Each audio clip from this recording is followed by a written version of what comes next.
When Ellen died, I lost everything. Until that dog arrived on my doorstep. A final gift from my wife. In that moment, I received some semblance of hope. And your son took that from me. Stole that from me.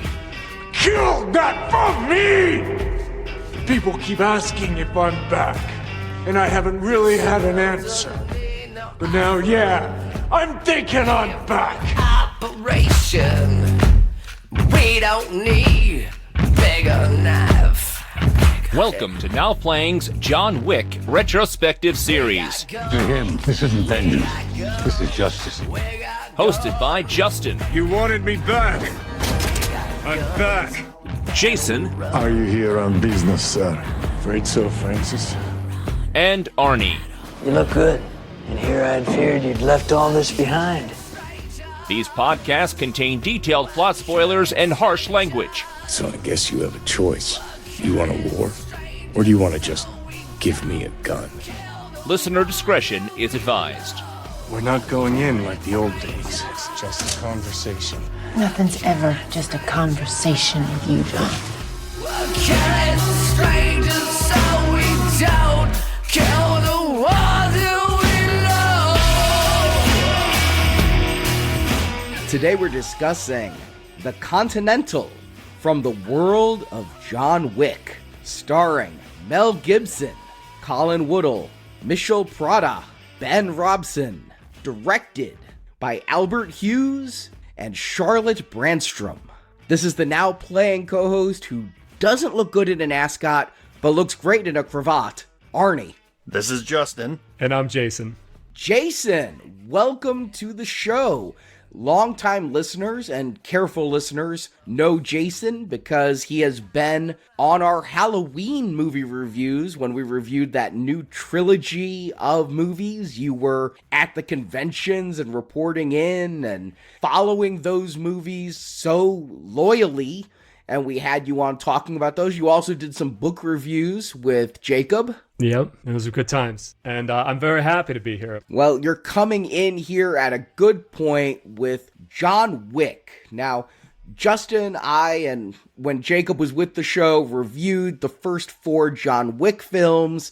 What are your thoughts on that quadrilogy, that arc of Keanu's? Yeah, I didn't see the first Wick in theaters. I caught it on streaming on a recommendation from a friend of mine about 6 months later. The first movie's amazing, and I've seen all of them in theaters since. I recommend them all. I recommend them for a lot of the same reasons you guys do. My only criticisms of maybe 3 and 4 are just going a little bit too long in terms of runtime. But overall, I really enjoy the universe. I'm excited about the EU. I read parts, not the entire series, of the John Wick comic book when it came out. And I was excited when I heard the announcement of the Continental. I don't know if you guys remember when they announced this. There was a long production period and discussion about this and the announcement. They started working on this back in 2017, around the time of John Wick 3. And Derek Kolstad, who was the writer who created John Wick, and Chad Stahelski, who directed Wick, started thinking about a prequel and other ways they could spin it off.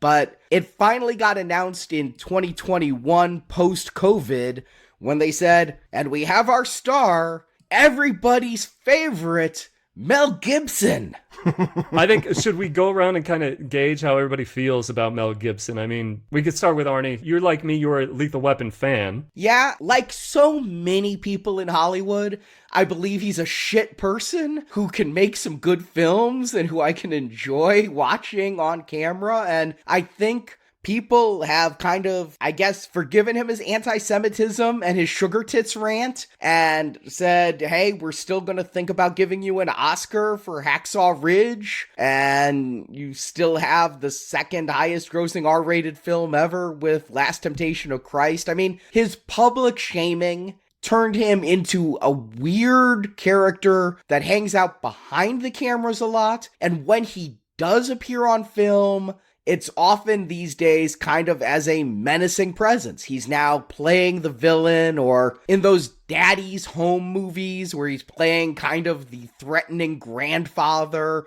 But nobody rose up in protest when he showed up in Daddy's Home 2, much to my shock. I kind of thought people would have bigger reactions to it, but I'm not going to hate on something just because he's involved in it, but I don't like the man. I wouldn't want to share a drink with him either.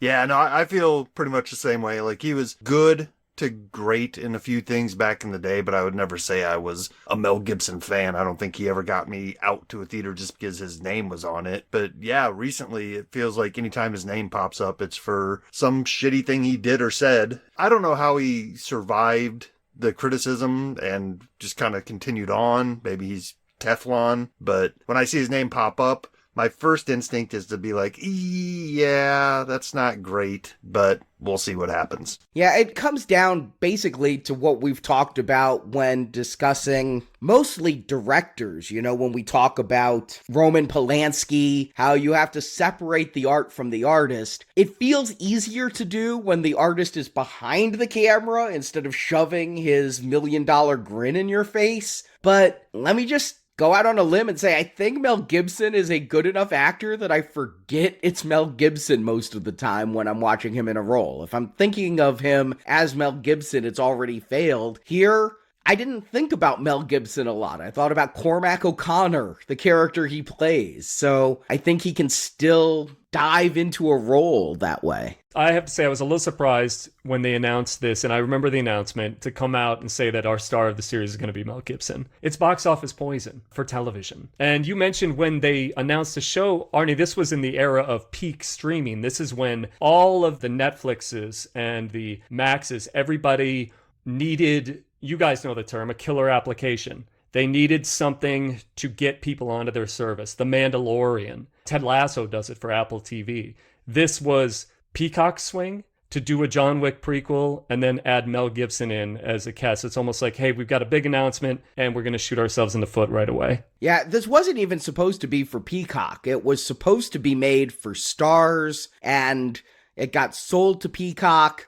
And Mel Gibson is the biggest name involved here. I mean, when we look at the showrunner, Greg Coolidge, I looked him up and it's like, you're giving your John Wick franchise to the writer of Sorority Boys, that Harlan Williams, Michael Rosenbaum cross-dressing film, and the writer-director of the Jessica Simpson, Dax Shepard vehicle Employee of the Month. It seemed like an interesting choice there, but he has been on a lot of things that didn't get made.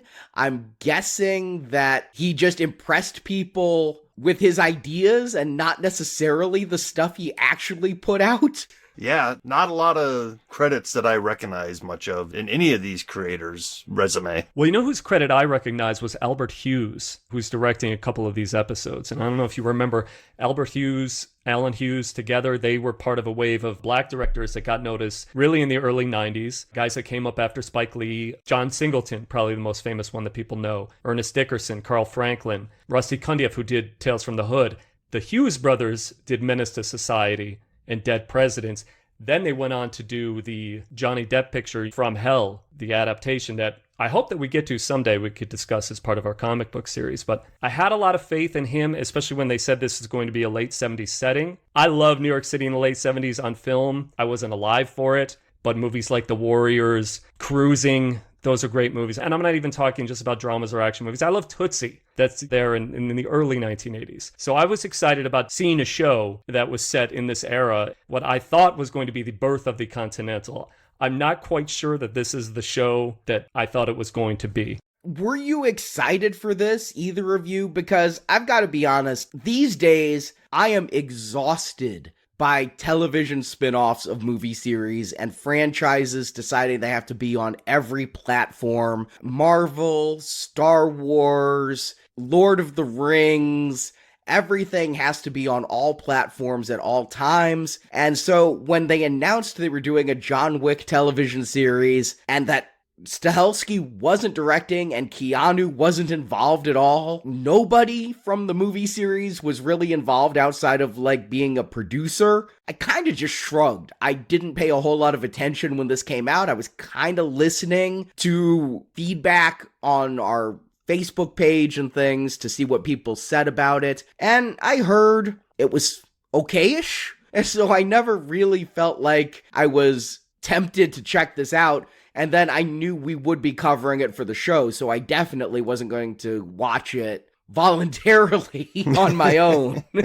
And I think pretty much my thesis on the last John Wick movie was, hey, yeah, I still like this. I've enjoyed it, but it does feel like they're stretching it. Like, I feel like John Wick was a great idea for a movie, and they somehow managed to get 4 movies out of it that were all enjoyable to some degree. But I'm not sitting here in a world where I'm itching for more in this world. When I heard about this, I was like, oh, great. More in the John Wick world, but this time without John Wick. Okay, let's see where they go with this. Yeah, you hit on the biggest question that I had kind of going into this. It's a question to myself of how much EU do I really need? And we have EU for every franchise that we've ever covered. And I can say that back in the day, I read Star Wars books. In the 90s, I read Tales from Jabba's Palace, Tales of the Bounty Hunters. And those are the kind of things that I thought about when this show started to unfold and when I thought about how I'm going to analyze it for this recording. Is it necessary for me to know the backstory of these minor characters in a show in order for me to have a more enjoyment of the John Wick series overall? Yeah, and the fact that I knew this was going to be backstory for Winston, who is a character I've really liked in the movies, played by Ian McShane. I feel like his character really got fleshed out well over the course of those movies. He was one of the more interesting ones who played both sides, but was kind of the father figure to John Wick. But do I need to see his rise to power? And I suppose you could say that about any sequel or even any story. Do I need to hear this tale? It all comes down to the telling. It all comes down to the storyteller and the performers involved, but it's not like I was left wandering throughout 4 John Wick movies. Tell me more about that Winston and how he got a manager job at a hotel. You mentioned 4 movies. We got 3 movies now that we're dissecting tonight. Yeah, pretty much. But Arnie, real quick, yeah, you brought it up. I liked the character of Winston in the first movies too. But if I really stop and think about it, I think I just liked Ian McShane in that role. So am I chomping at the bit for somebody else to take over that realm? That's an excellent point to make. And who is this actor? Had either of you guys heard of him before? Colin Woodell. I hadn't. I guess I've seen him. I saw Fly Me to the Moon in theaters last year, and he was Buzz Aldrin on it. I didn't pay a whole lot of attention to Buzz in that movie. It wasn't a movie for the astronauts. It was more focused on the people behind the astronauts. So I've seen him in that.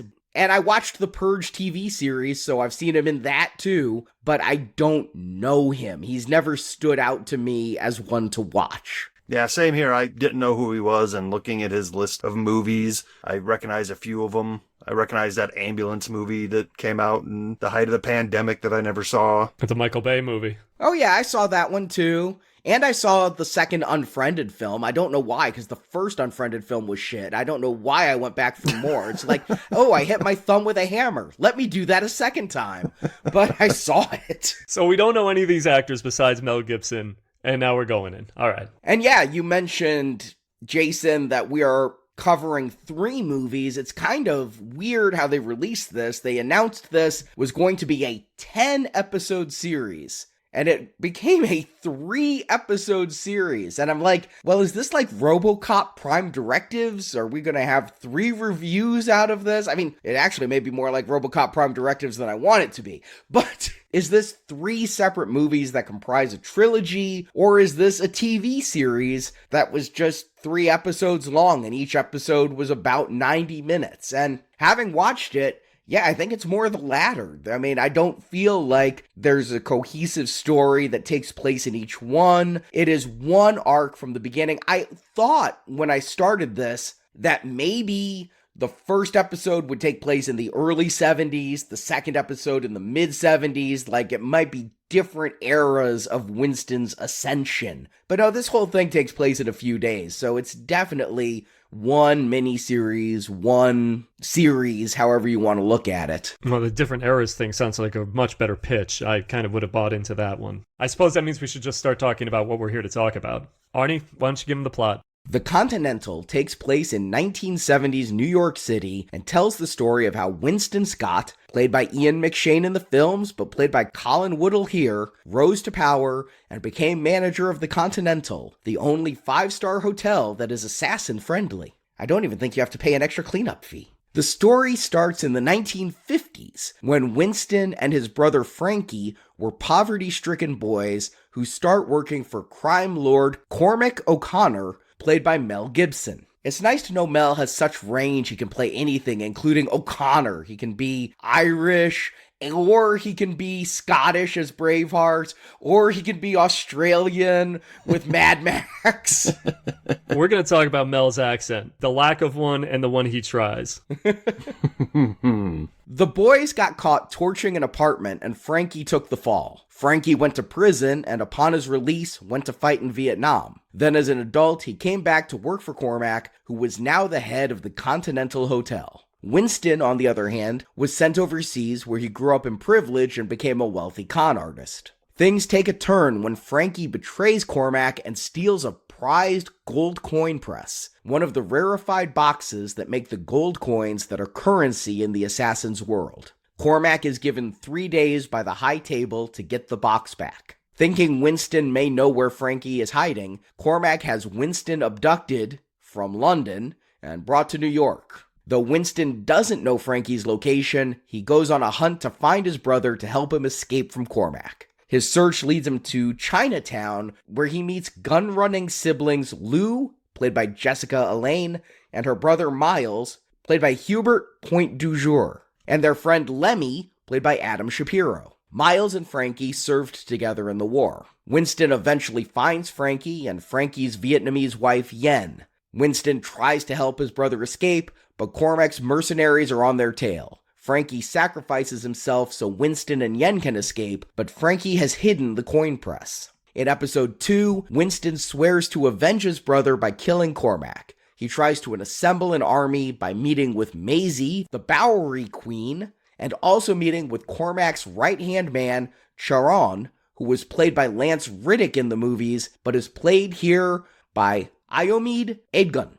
Cormac has long promised to bring Charon's father over from Nigeria, lording that over his assistant. Charon was also good friends with Frankie, so Charon helps Winston take down Cormac. They also recruit aging sniper Gene, played by Ray McKinnon. During all this, we have 2 other subplots going on. Don't know how much they matter. The first is Lou trying to find out about her father, who she didn't know was an assassin. She thought he, a black man, built a dojo in Chinatown, but it's revealed by the crime lord called Orphan Master that her dad was an assassin who killed the dojo's owner, and then her father took it over. You say that like everybody wasn't kung fu fighting at the time. You know what? I take it back, because John Saxon and Jim Kelly were kicking ass in Enter the Dragon, so you may be right. But the Orphan Master takes the dojo back by force, and Lou uses C4 to blow up the dojo with Orphan Master in it. Also, we're following 2 cops, Katie De Silva, played by Michelle Prada, and her boss Mayhew, played by Jeremy Bobb. I say these actors' names as if you might know them because they have wiki links, so maybe you do. The 2 cops are sleeping together despite the fact that Mayhew is married. While investigating the gun runners, De Silva gets inside the Continental. Then, when she discovers Frankie is dead, she spends much of the miniseries trying to find Winston. It turns out that De Silva was the survivor of the apartment fire Frankie and Winston started as kids that got them arrested. The series ends in a big shootout in the Continental, how could it not? Cormac hits a red button that allows for killing in the hotel and puts a bounty on Sharon and Winston. But De Silva captures Winston and prepares to set him on fire. She's wounded by Sniper Gene, and Winston goes back to shooting tons of mercs. Lenny is killed by some of the mercs, but most of the people survive, and it comes down to Winston and Cormac fighting in the subway, with Cormac having activated the hotel's self-destruct. In the subway, Cormac reveals he knew there was a family in the building he had Frankie and Winston torch. De Silva overhears this and forgives Winston, shooting and killing Cormac. Winston deactivates the hotel's self-destruct in just the nick of time, and he reveals he's had the gold coin press this entire time, and he kills one of the high table's adjudicators to get the high table's attention. He declares himself owner and operator of the Continental, and he overlooks the big city as credits roll. So, yeah, both of you guys kind of said going into this you had some idea of what setting and era we were going to be in. I didn't. All I knew is that this was going to be a prequel to some degree. And when we hop in, we get black and white footage of 1955. And I'm like, whoa, we're really going to be starting way back here. We're going to follow Winston from childhood up until the start of John Wick, maybe. I thought we were going to get like a whole lifetime span here. But it's very quickly apparent that these are just going to be little pastiches peppered in to tell a bigger story later. We're actually set in the 70s here. Yeah, it's going to be a mystery that's meted out. It actually is a mystery that unfolds on several levels, because we have this one mystery where we meet Winston and his older brother Frankie in a police interrogation room, and Frankie is saying, "Don't say anything, Winston. I did it. I did it." And we're like, well, what did he do? It's going to take all 3 episodes for that to come out. And I already spoiled it in the plot summary. The fact that De Silva has such a hard-on for finding Winston, and you're like, what does De Silva want with Winston, is also a big question mark that all ties into these flashbacks. And won't be revealed until the finale. So, it's a 4.5-hour miniseries. We have to wait for the last part. What I thought was interesting is when they set up the brothers, and they're going to set up their arc after they commit this crime, they follow the same path as John Wick. They are orphans who are taken in by a criminal mastermind or a crime syndicate, and then pushed into a life of crime. And that's what we're going to find out. So even the origin story is slightly similar. Good point. I hadn't put that together. That said, calling them orphans is so questionable because so much of this backstory is going to be about their mother, who we're going to find out raised them and worked cleaning floors of a bank for them and hid them in the trunk of a car while she went to work every day. And they took odd jobs for Cormac to bring in extra money. While Cormac was definitely a father figure, we don't hear much at all about Frankie and Winston's father other than he was abusive and mean. But where was he? I mean, literally, physically, where was he? And where did the mother go? What happened to them when these kids were becoming these lackeys of Cormac's? It's hard to say, but yeah, it is definitely similar in that way, like you say. But we skip through that very quickly. It's only a few minutes, that scene in New York City in 1955. And then we go to the club. The club. We all fam. Yes, it is the New Year's Eve party at the Continental, and we're following Frankie. And this makes me think Frankie's going to be our main player. Like, maybe this whole trilogy is going to be about Frankie, and at the end, something happens to Frankie, and Winston ascends. I don't know. I don't know what I'm going to watch or how much of it will be Winston's story. But Frankie seems to be all the rage as he's walking through this party in this long tracking shot, and everybody's calling to him. He's talking to all the staff, and he even stopped by Mel Gibson's table for a brief moment to show us Mel's big chompers, and Mel's gonna say, I raised Frankie and I taught Frankie, and Frankie keeps on moving. We get the idea from this opening scene that Frankie is at least somebody who's not only accepted in the Continental, but big enough or important enough to have FaceTime with the head guy, the boss, but he's also up to something. And they establish pretty quickly that this is in the John Wick world, because we get some very, and I might even argue the only John Wickish gunfighting that we're going to get in this series right up front. This opening, it hits pretty fast. You know, as Frankie's going through, he goes through the club and then into the subway as the countdown to midnight is on. Walking through New York, am I the only one who thought he looked a little bit like Jared Leto in Morbius? The long stringy hair, is it a goatee or a mustache? You're close. I thought he looked like one of the guys in Bush with the long hair. I can't remember if that guy plays bass or guitar. But you know what I actually like about this scene is we're getting a look inside the Continental, almost room to room. Now, I had no idea that the Continental had a nightclub. They actually shot that at Cipriani in Manhattan, which is kind of a restaurant event space brand. But you get to see he's going through the hallways. He's going to go past the vault, and that there's something in the vault. That's where the action really kind of kicks in. Yeah, they've got some real elaborate plan where they're going into the subway where they have a grappling hook hanging, because when the subway car hits the hook, it's going to have such force, and that cable has such towing capacity, it's going to rip the door off the vault through like the cement of the hotel floor, through the subway, and give Frankie and Frankie's unnamed partner, I watched with subtitles on, and I watched the scene twice to see if this partner has a name. Couldn't get a name for him, but these two get into the vault right there. Yeah, and there's some precision planning going on here, too. It's like you said, Arnie, they have this immaculate Rube Goldberg setup going on, but they also have it timed to blow the lock directly at midnight on New Year's Eve when the fireworks are going off outside, so people won't necessarily hear that explosion, and this train just happens to be going by at the exact time, so people aren't going to hear that noise. They almost got away with it until one guy who happened to be in the hallway saw Frankie and questioned him, and that's when the gunfight starts. And yeah, how do you guys think this compares to John Wick? It definitely feels like it's trying to be kind of John Wickish gun fu, but it's really short. Frankie shoots a fire extinguisher. There's a lot of shooting, but I just don't feel like at any point does it have the ballet type choreography that I'm used to seeing Keanu do. No, they don't. But they try. They try little camera tricks. They have Frankie standing at the subway. It's a very slow shot. He stands out among the crowd of all the people. And I think this is our guy. This guy's going to be the action guy, because this guy looks like he could kick some ass.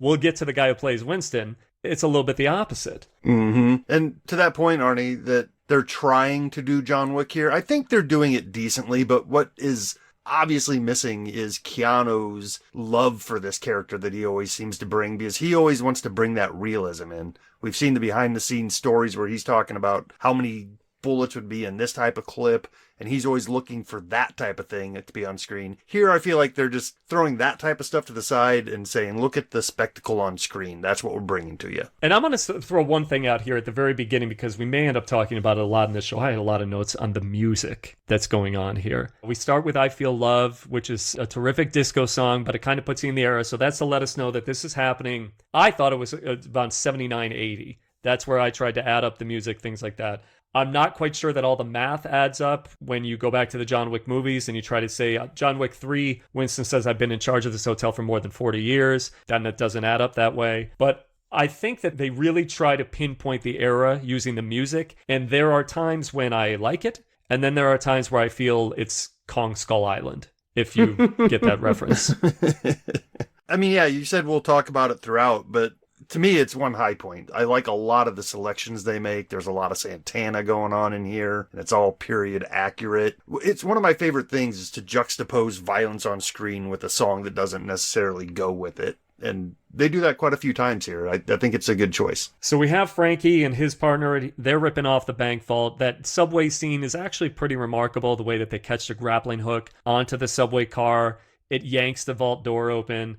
Do any of us have any idea what they're going to pull out of this vault? No, I had no idea what's going on. I assumed they were going for money. I mean, that's what you normally take from a vault, but it does seem like they're after something specific. In fact, Frankie even says, we're not here for the gold. And as he says that is when his partner betrays him, and the two of them have some gunfighting, and, you know, their machine gun fire lets the people in the Continental know, oh, there's people shooting beneath us. I had no idea what they're going for, but I'll hand it to the writers. They picked a MacGuffin that is very perfect for this world. The gold coin press. This whole underground is fueled by these coins, and they're your pass to whatever you need. Why not go straight to the source and get the press that makes these? But what is he going to do with it? That is a thing that I'd wondered from the jump. And even having watched this whole series, I'm not entirely sure the orchestrations, because we're going to find out Frankie was hired to do this job and then betrayed by his partner. Was it the high table trying to bring down Cormac? that hired Frankie to do this job? I have a lot of questions about how the High Table acts in this series. I knew who they are, what they do in the John Wick films. This series, no, I'm not quite sure about that. If I'm being generous to the movie, I will say that Frankie's plan was to take the press to get the High Table involved to bring down Cormac. But that's not explicitly said on screen. No, because he talks to his wife, Yen, later on, saying he was supposed to get paid and get enough money that they could escape Cormac and escape this life. What is Cormac holding over him? Well, I think everything, it's Frankie's entire life is dedicated to Cormac. And also, we're told Frankie was using dope until he met his wife and then got clean, but might be using again. A lot of motivation for Frankie is unclear to me. But while there's shooting is going on, we're going to get notice. Invictus on Continental grounds, the red light has been activated. What does that exactly mean? Well, we know from the movies killing is not allowed in the Continental, but now the TV series is going to add well, unless we flip this switch, then kill away. You could not have a series called The Continental. You could not have it take place in the Continental, even though a lot of it doesn't. But you couldn't have the primary action scenes take place in this hotel with the High Table's so strict rules. You can't do that. Well, yeah, but it also shrinks the world of John Wick, right? Before, when an Invictus went out, it was worldwide. We'd see people getting it on devices all over the place. And we saw the control room with the 1950s style operators and stuff sending it out. Here, we've got to keep it contained to the hotel where all the assassins are, pretty much. Are they all assassins? Do I have a question about that? You've got a huge New Year's Eve party. Are these people all killers? Is everybody in the Continental throughout this series an assassin? Yes. Because there are times when they act like they are, but then there are times when it feels like it's not. Hey, assassins have to party too, but I think that when episode 3 happens and this red light goes on again, and you get a shot of the kitchen, and the dishwashers are pulling out weapons, and the chef has weapons, and the sous chefs all have weapons, I think everybody, you want to be a bellman in our hotel? How is your target practice? I mean...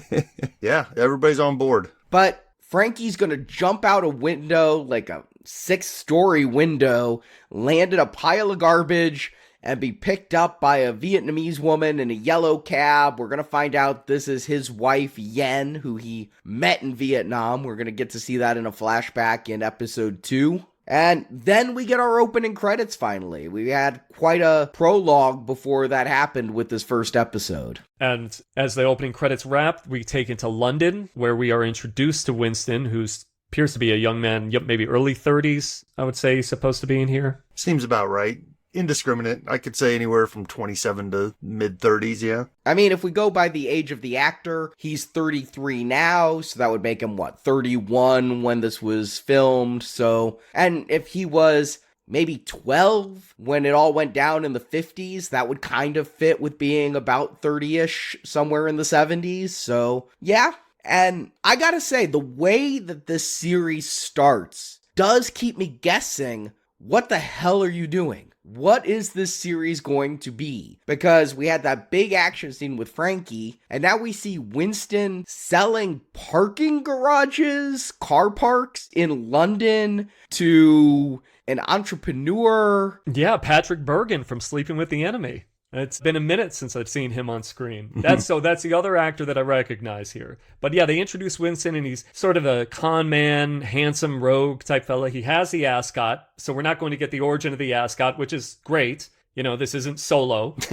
We're not going to explain every little thing. But, here he is. He's trying to charm this man using the man's wife, Patrick Bergen's wife, to help him do his little work there. I think what he's doing, Arnie, is he's trying to get investment in his project, which is building car parks. I don't think he's actually trying to sell it. I think he's trying to scam an investment off of this rich guy. Right, yeah. I mean, yes, he's trying to say he's building car parks and that they're a good investment and that this guy should invest £2 million into it, and that David Bowie's business manager, Tony DeFries, is involved, and so you should be, and he's going to call Tony on the phone to talk to Davenport's wife and say how much they should invest in everything. And yeah, it is all a scam. And in fact, the wife knows her husband so much, she knows the trick is to walk out of the room saying, do not invest. And that will push her husband into giving Winston the money.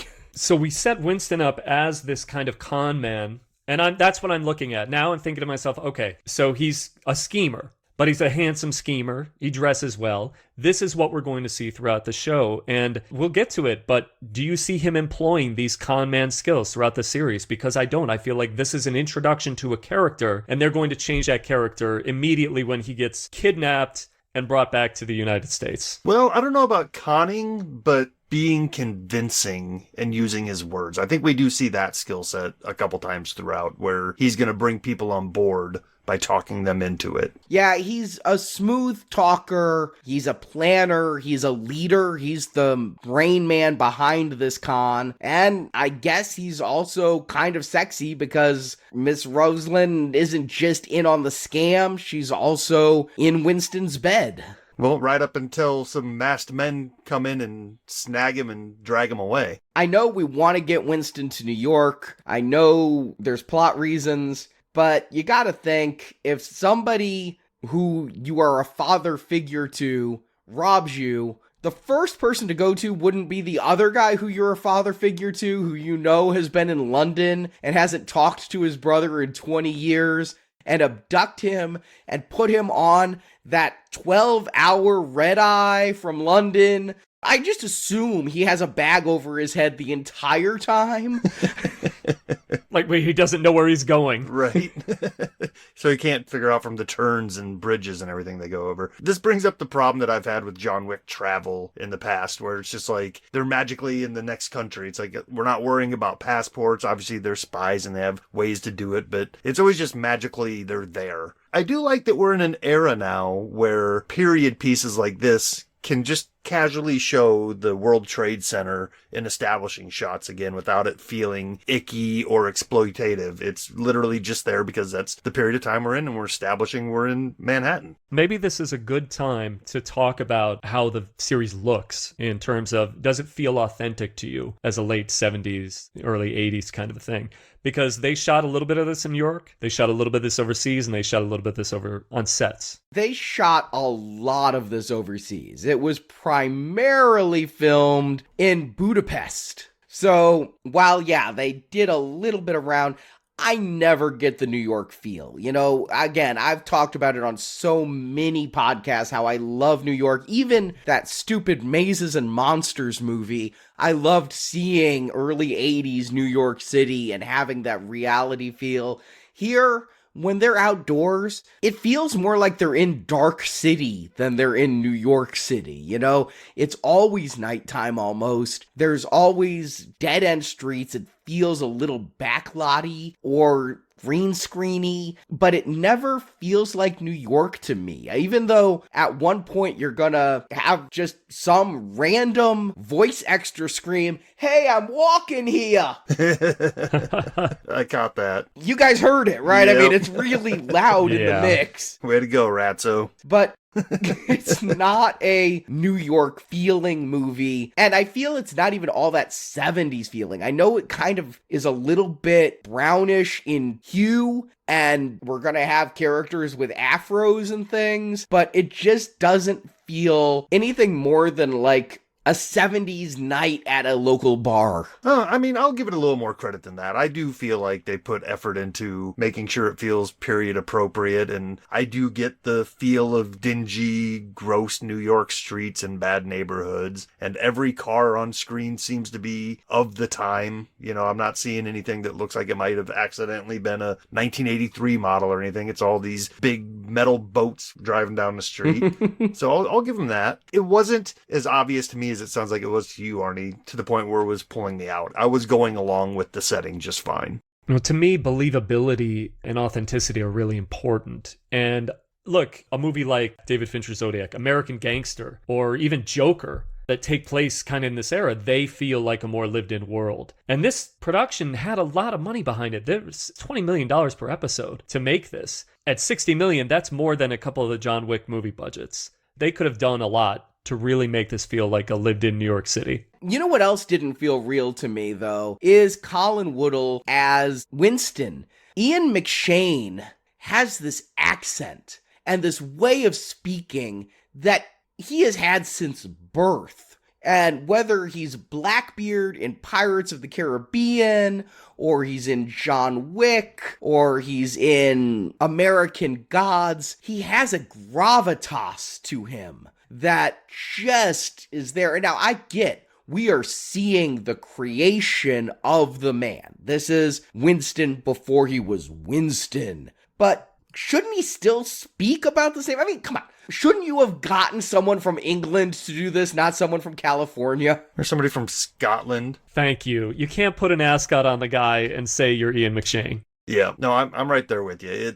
I'm not buying this as Winston. I mean, if they're going to tell us it is, I'll go along with it, but it's not such great casting that I don't have to think about it. And did they want us to think about him as much as they wanted us to think about Mel Gibson? Because as soon as Winston's dragged out of the hotel by these masked men, that's when we're introduced to Cormac O'Connor. Let me just say the name again. Cormac O'Connor, played by Australian Mel Gibson. Yeah, like I said, Gibson can play anything. But he can't play a New York guy. The accent he tries to put on, this New York accent, it kind of comes and goes a little bit for me. We know bad accents. We know Kevin Costner's Robin Hood accent was mocked for years. He did an accent? Exactly. Thank you. It comes and it goes. That's kind of how I feel about Mel Gibson here, is I didn't catch an accent. I just heard Mel Gibson's old man gravel voice. Is there anything Irish about this guy? No, but I am catching he's trying to put a little Tony Soprano Godfather type of stank on his voice, but not every time. It's very inconsistent. And yeah, he's getting his men killing themselves for not getting the coin press back, which does lead to a rare moment of humor that works for me in this series, which is they get Winston outside the hotel, and then this guy just splats on the ground who threw himself off of Cormac's balcony. I thought that was actually rather funny. That feels a little more John Wick.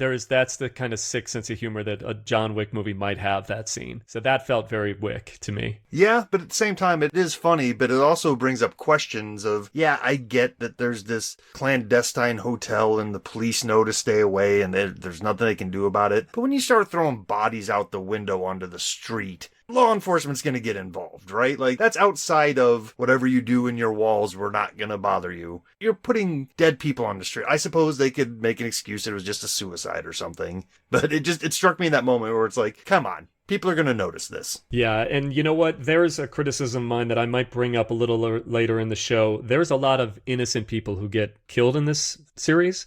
I feel it's unnecessary. And I'm not saying that innocent people in movies don't get killed all the time and we don't feel bad about it or feel great about it. But it doesn't feel consistent. I didn't catch a whole lot of collateral damage in this series. So yeah, I look forward to you pointing it out. I will point it out, yeah. But the one guy who jumps could be a suicide. If all of those men did jump off of the ledge like lemmings, that would be a little harder to explain. But then again, nobody seemed to look when Frankie was doing a Batman out a 6-story window with machine gun fire coming after him. I think the cops just... That was New Year's Eve. All the shit goes down on New Year's Eve. They don't care.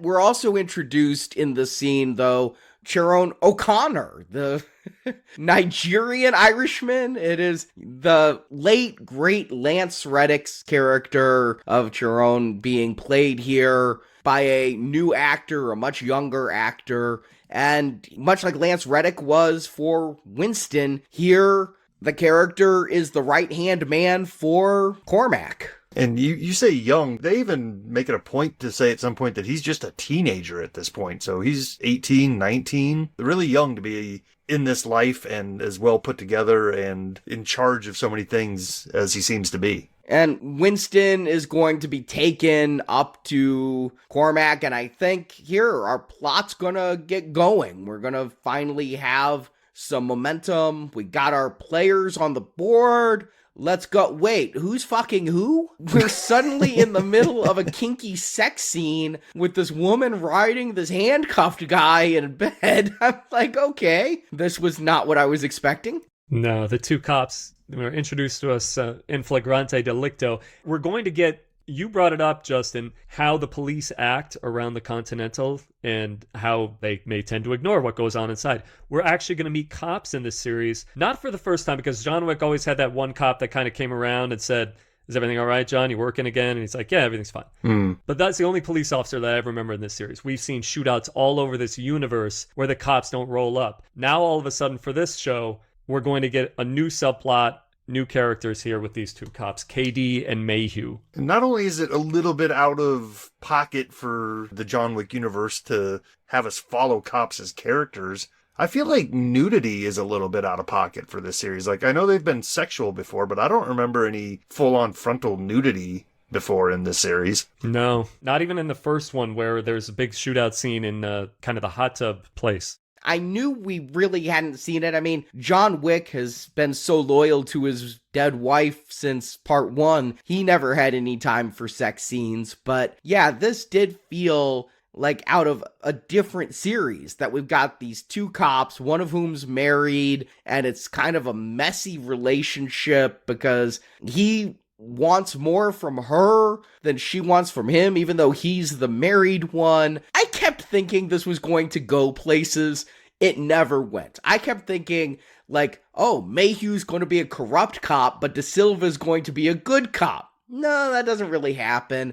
Or Mayhew is going to be killed and De Silva has to find out how this is all related. No, this doesn't happen. These two characters bounce around the first 2 episodes seemingly aimlessly. It is so frustrating. Yeah, Mayhew especially. Yeah, a little sneak peek of my overall thoughts of the series. Too many characters. Way too many characters in this movie, and I know they have some plots that they're going to try to run through here. Well, some of those plots could have been consolidated into some of these other existing characters. I don't think every person in this series needed to have something going on like this. And this is the trap that you fall into when you say we're going to do a series.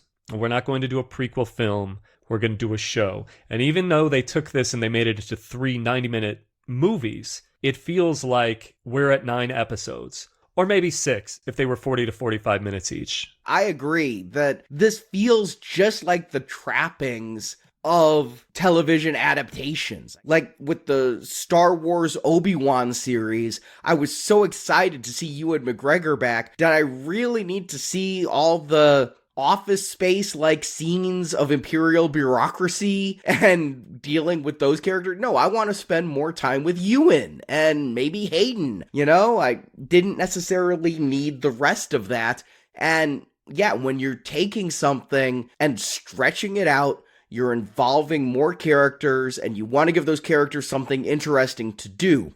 I agree. It's a damn shame that the showrunners here didn't find those interesting things for these characters to do. I suppose there's a little bit of foreshadowing that they need this nudity in this scene with these cops, is that you do notice while, you know, not looking directly at her breasts because they're on screen for quite a while. If you let your gaze wander up, you'll notice that she has some burn scarring along her neck and chest. I did catch that, and I'm glad you brought that up, because I wasn't quite sure. I'm like, well, it's a little early for body art. I wasn't quite sure what we were seeing with that. But yeah, you're right. That does create a good clue that if you're paying close attention, you probably figure out the ending before it's told outright. I didn't put 2 and 2 together on that. And when they introduce these two cops, we find out that Katie is pursuing Frankie. She has, believed that he did die in Vietnam, but he's reappeared. He's part of this criminal underworld. She's chasing him down. She's looking at his rap sheet. A little later, when she's looking at his rap sheet, there's kind of a pause. There's something that she notices that's revealed to her, but not to us. And that's another clue that I caught about the scars on her arm. I'm so confused with some of these plot points, but at this point, aren't Mayhew and De Silva, the two cops, following gun runners? She is. Are we all confused? I thought she was after Frankie, trying to get to him through the gun runners. Yes, that is her path, is she's trying to find Frankie. Okay, so when she sees Frankie's file later, that look of surprise Jason is talking about wasn't, oh, this is the guy who killed my family? she's not discovering that in that file? No, that's what I'm saying is she is discovering that. That's the look on her face. Oh, this is the fire that's tied to my subplot. That won't get revealed to us till much further down. So she's after Frankie now and doesn't know that Frankie killed her family and is later going to find out that Frankie killed her family.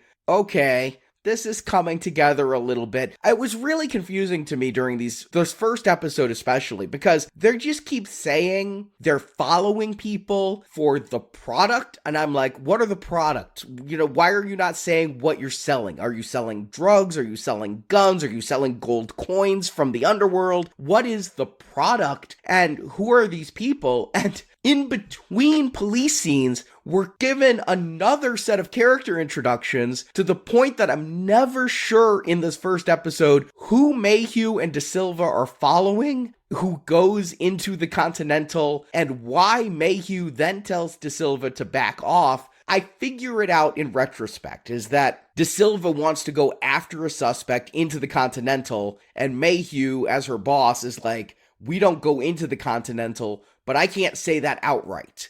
I can't tell you, my underling, that this is a place where we allow illegalities to happen, and so I'm just going to be vague and tell you to not follow your lead, and she's of course not going to listen to that, but I'm never sure who they're surveilling to the point of tying it together with the next subplot we're going to talk about. Are you referring to the Lou and Miles subplot where we're introduced to those characters? And my favorite, Lemmy. Don't leave Lemmy out of this, yes. Yeah, we can't leave Lemmy out. Because, in the middle of the cop scene, we just cut, and now we see 3 people on their knees, and they're being called stupid Americans by some foreign guy with long hair who's about to execute them. Yeah, he looks like a young Sting a little bit, but like with his skin stretched. Kind of Joker-like. Vaguely European, I'll say. More European than our Winston, I'll give him that. But then gunshots come. I'm not even sure who started firing, but shoots the European guy's fingers off and save our 3 heroes. What I gathered from this is the people on the ground were being a little bit cocky, especially the main guy was being a little bit cocky about the position they were in. So that's kind of telling me, okay, let's pay attention to these people. And what I think happened is they were selling them some bunk guns that they knew would backfire. So as soon as that guy pulled the trigger, he knew that weapon would blow up in his hand, and that would be their opportunity to get them. Okay, that's great. Okay, that makes sense, is that the European guy pulled the trigger and the gun blew up in his own hand. Because initially, I thought these 3 people on the ground had a 4th friend who was a sniper somewhere, and then that never comes out. And so I'm like, how did these 3 people escape? And they say the European guy, you live only to tell your boss don't fuck with us. I'm like, who are these people who look like they just came out of Soul Train with their 70s hair and affectations, who are now trying to sell guns? And again, this is in the middle of the cop scenes. We've forgotten about Winston and Frankie completely at this point. Yeah, we find out that KD is actually surveilling this whole gun thing that went down. So when the creepy Sting-looking guy escapes, after screaming to them about spiked ammo, that's why the guns blew up. Spiked ammo. I don't know how that works. I know that's how they beat Negan in Walking Dead. I don't know what spiked ammo does. But this is the scene. Lou, Miles, Lemmy, they're still in the warehouse, and she follows the Sting-looking guy to the Continental. Yes, indeed. So yeah, we get our introduction, and I suppose it's not yet clear that these 3 people are people that we're going to follow. But before we do find out that those are people that we need to pay attention to, we cut back to Winston's story now, because in case we didn't say it, basically Cormac has told him, go find your brother. You have like 24 hours to bring your brother to me. And so Winston is now going off to look for his brother, and he ends up in a junkyard under a bridge at some guy Charlie's place, I guess. I think it's a trailer park, isn't it? I mean, we're going to see it in the daylight later.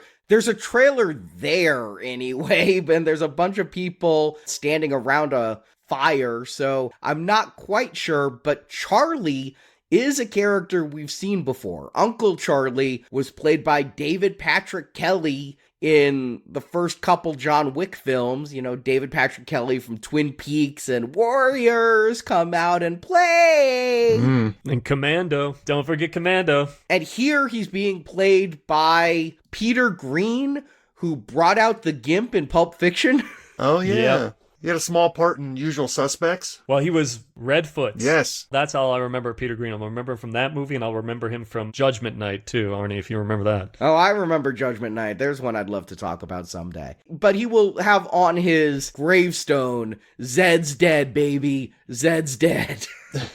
Well, Peter Green looks dead here. He's not looking too well, and I know he's had some substance problems, but he's getting up there in age, and it's funny that they have him at this age because he's the same age as David Patrick Kelly's Uncle Charlie character. It's strange.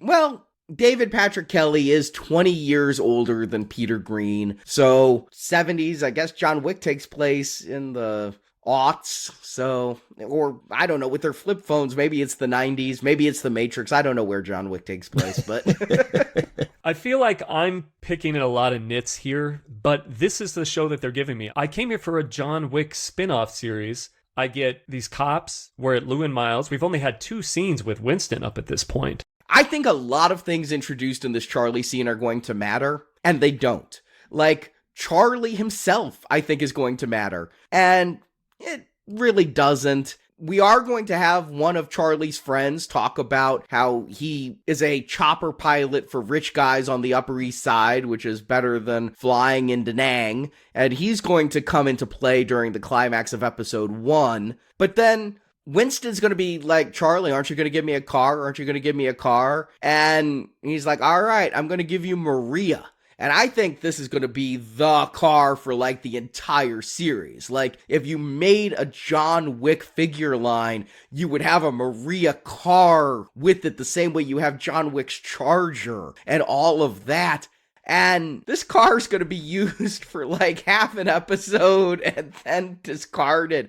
But it's got such an introduction with LaGrange playing by ZZ Top and Charlie saying, put the cover on her every time you park her. Here's a gun. It's not for you. It's to protect the car. This car is the ultimate tease and unsaid storyline here because, Arnie, remember John Wick's original car was a 69 Mustang. It was this car. It was Maria. So I don't know what they're trying to say here. Is it's the car that John Wick eventually restored and was driving around 30 years later? If so, is it really just a visual Easter egg to be like, hey, remember the movie? It was good. You like that car? Here it is. Oh, wow. I didn't even catch it was the same car. I had to look it up to verify, and yes, it is the exact same make, model, and name of the vehicle. So it's a meaningless Easter egg. Yes. It's something to remind us of John Wick. You crank up the ZZ Top because Bad to the Bone wasn't out yet, you know. At this point, I also feel like this is an episode break. When he takes off to LaGrange, if they were going to cut this down, this is where the first episode would end. And I kind of started to look for those throughout this series because, like I said, it should not have been these kind of 3 90 minutes. But if you would stretch it out to 10, I'm not sure I could have hung in there for the whole thing. Yeah, maybe that's why they did 3. I did notice in episode 2 there were some fade to blacks that felt like when you watch a TV series on DVD, and this is where the commercial break was when it first aired. I didn't catch it on episode 1, but I definitely caught some on episode 2 where I'm like, this feels like a break. But yeah, I thought this car was going to really, I guess it does. It is a huge introduction because it's a major part of the John Wick universe, which makes this all the more confusing. Mm-hmm. But it's literally a vehicle used for Winston because he got some information. So he's pointed in the direction of a dojo where they know that Frankie has some friends and an old buddy from the war that he had been hanging out with. So we head to the dojo and we find out that it's our gun runners. It's the same people that we had just met. Which is good. I want these characters to interact. I want them to interact more. I really wish the cops also interacted at some point with our main characters during this first episode. It's not going to happen. But at least this introduces Winston to Miles and his sister Lou at the dojo. And Frankie was with Miles in Nam.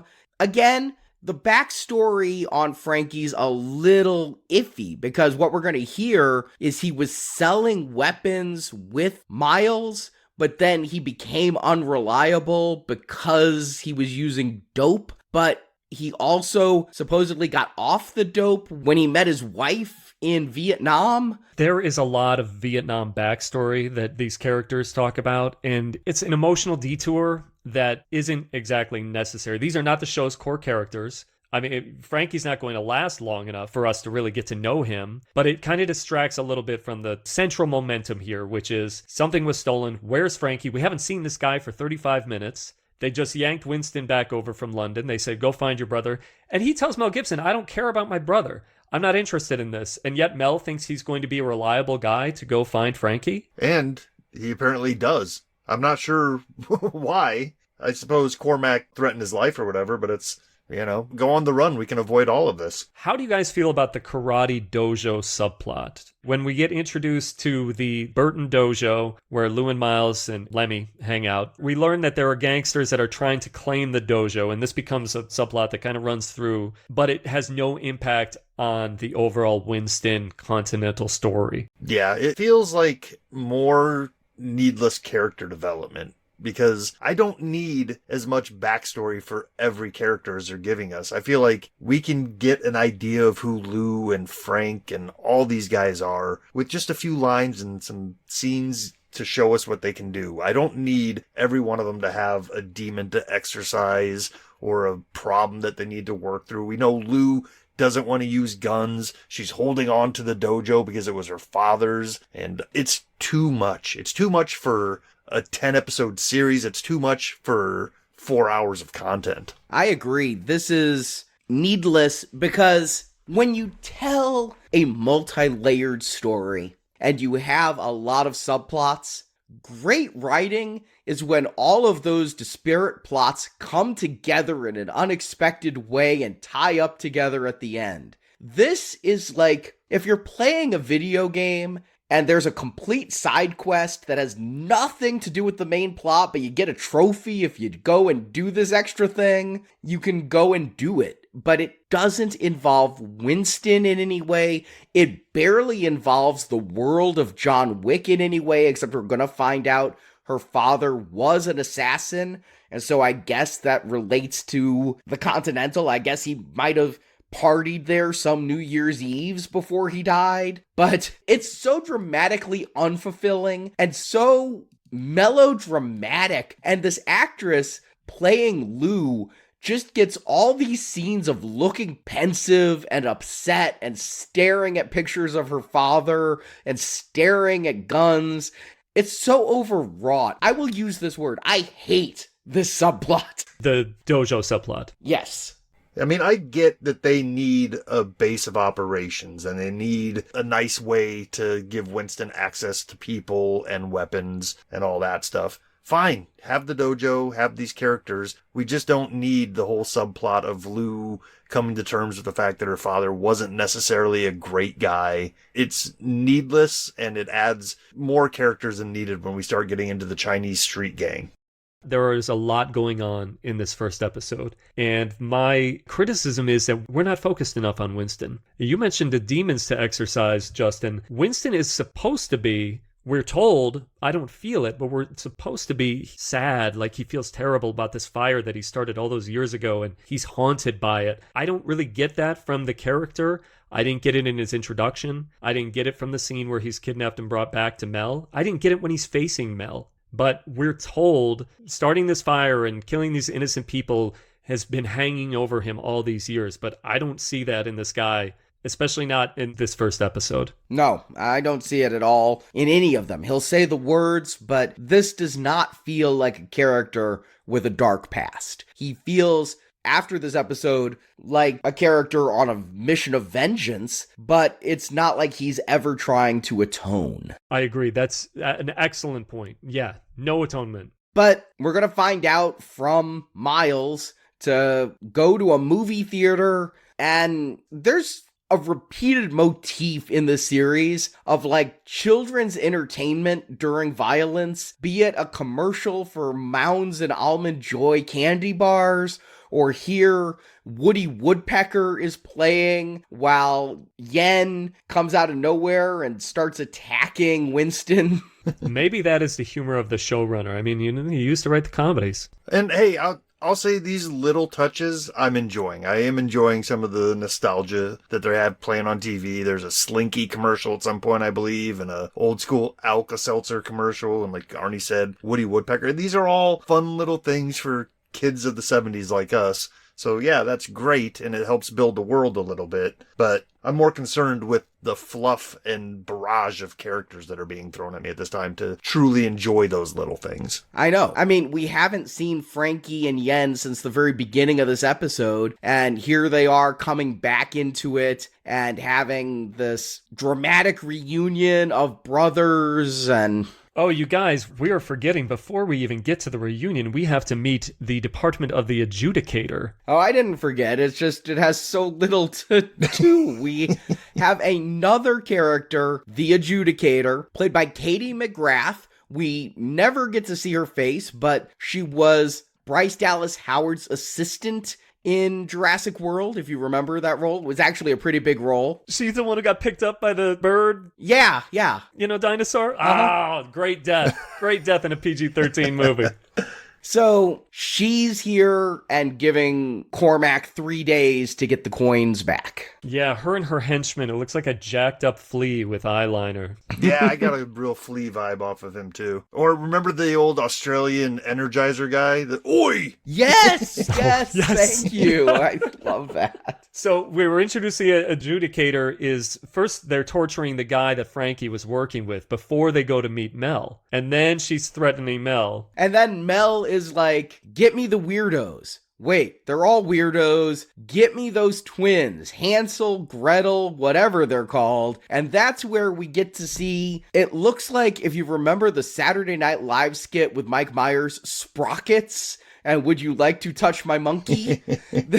I mean, this guy with the page boy haircut, who I'm guessing is Hansel, and his scarred up sister Gretel, and they're the ones with the Slinky ad playing in the background as they get hired to go after Winston and Frankie, and they're going to be like the stalkers for the entire series. They're always going to be the head mercs on Winston's tail. And I like the fact that the John Wick series will show a variety of assassins. You get, I believe it was a violin player in part 2 and a guy who looked like a sumo guy. Just, you know, interesting. You would not think that they were trained killers. When they put these two on the screen, smoking aces. That was the first thing that came to me. It doesn't feel like John Wick, but okay, if we're going to expand the universe a little bit, if there are going to be quirky assassins in the hotel, fine. But there's no excuse for the dude's haircut. And I appreciate it. It's something visual to set them apart from everybody else. I can't tell you how many balding guys with beards are running around this hotel throughout this show. I mean, it's almost like the NPCs in a video game that they forgot to change any assets on. Because there was the first 3 guys we see in the Continental, the one that got tossed over the thing, they all look like the same guy. Middle-aged, bald guy with a beard. There is a scene here that comes just before we meet Hansel and Gretel that I wanted to point out. It is my favorite scene in this episode. It's when KD goes into the Continental. She's a cop. They don't know it at first, but when she goes up to the bar and she pulls out cash, and then she gets that look from the bartender because they've never seen that kind of thing before and they don't know what to do. She looks over at another guy who's sitting there who looks like, I don't know, like a Hollywood movie producer. And he's just like, it's okay. Allow her to do this. But then that movie producer nods at somebody else, who then walks past and nods at somebody else. And it's reminding me from that scene in Johnny Dangerously, where finally the mob boss goes, no more nodding. But I love that we're seeing the Continental through the eyes of KD in this scene. They're the staff. They're not shy about hiding their guns. It's just funny to me that we became so used to seeing John Wick giving his gold coins for a room and gold coins for a drink, that should someone pull out cash, that's a big red flag that this person doesn't belong here. And then, yeah, when De Silva, KD, whatever you want to call her, is asking for a room, the person at the front desk is going to be like, oh, we're all full up. We don't serve your kind here. So we got all these people looking for Winston. Where's Winston? Where's Frankie? Back at Charlie's. Well, they hired the actors for the day. We need to get another scene out of them. And some guy who's named Cal betrays them and calls Cormac's men, and that's going to lead to a car chase that, yeah, it's going to take Maria out real fast. Yeah, a pretty decent car chase for a mini-series. I mean, I wouldn't put it up there with the greats in movies all time, but it's pretty decent. It's not bad. It's not great. When the car flips, I think it's kind of cool looking because they do bullet time, slow-mo, showing Yen and Frankie and Winston all screaming in the car as it's going over, but none of the action in the series ever really wows me. Some of it's decent, this is fine, but I'm never blown away. And this is how we know we're not in the hands of the John Wick creative team. They may have been there, like you said, in a producing role or an EP role, and they may have had some overall insight, but they weren't there day to day. Yeah, this doesn't hold a candle to the stuff we've seen in John Wick with him using the car as a weapon and getting away and sliding and slamming into things and all that. This is a pretty straightforward chase through the streets. I'm trying to figure out, is there symbolism or is it obvious symbolism that the car flips over right in front of a giant Jesus Saves sign? But none of these people seem like they find God by the end of the movie. But they're going to run into a building and have a fight in a staircase. And I think this is good TV action. It's dark. It's kind of hard to see who's shooting at who. Again, I'm never wowed, but I'm entertained. Yeah, that's fair. That's where I'm at, too.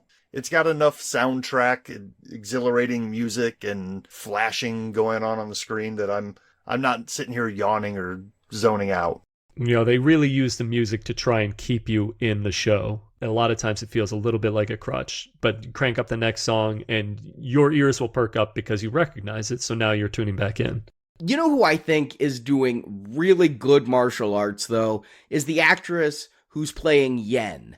And she doesn't speak much English during this series. I don't know how fluent the actress is with English, or if they just chose someone because of their martial arts skill to play this role, and it didn't matter if they spoke good English, but it seems like she's getting the good fights, and when we go to Winston, he's just like throwing haymakers and doing old Captain Kirk fight moves, whereas she's getting in there and doing martial arts and sliding and doing the more kind of, not really gun fu, she doesn't use a gun all that much, but the more kind of kung fu type stuff we're used to with John Wick. Yeah, I feel like what we're learning here is in order to replace Keanu in a series like this, we need several people to pick up the individual skills that he brings to the role, you know? And I guess in the lore of this universe, I guess I'm kind of glad that Winston wasn't the previous generation's John Wick. That would be a little too hokey and on the nose if he was this incredible fighter just like John was before John was, you know? So I'm okay with the ensemble picking up some of that skill set and distributing it. I agree. And I agree with Arnie that I think that Yen's fight scenes are pretty terrific. And she is a martial artist. So she's got the training to be able to pull this off, and it's believable. The one thing she did, the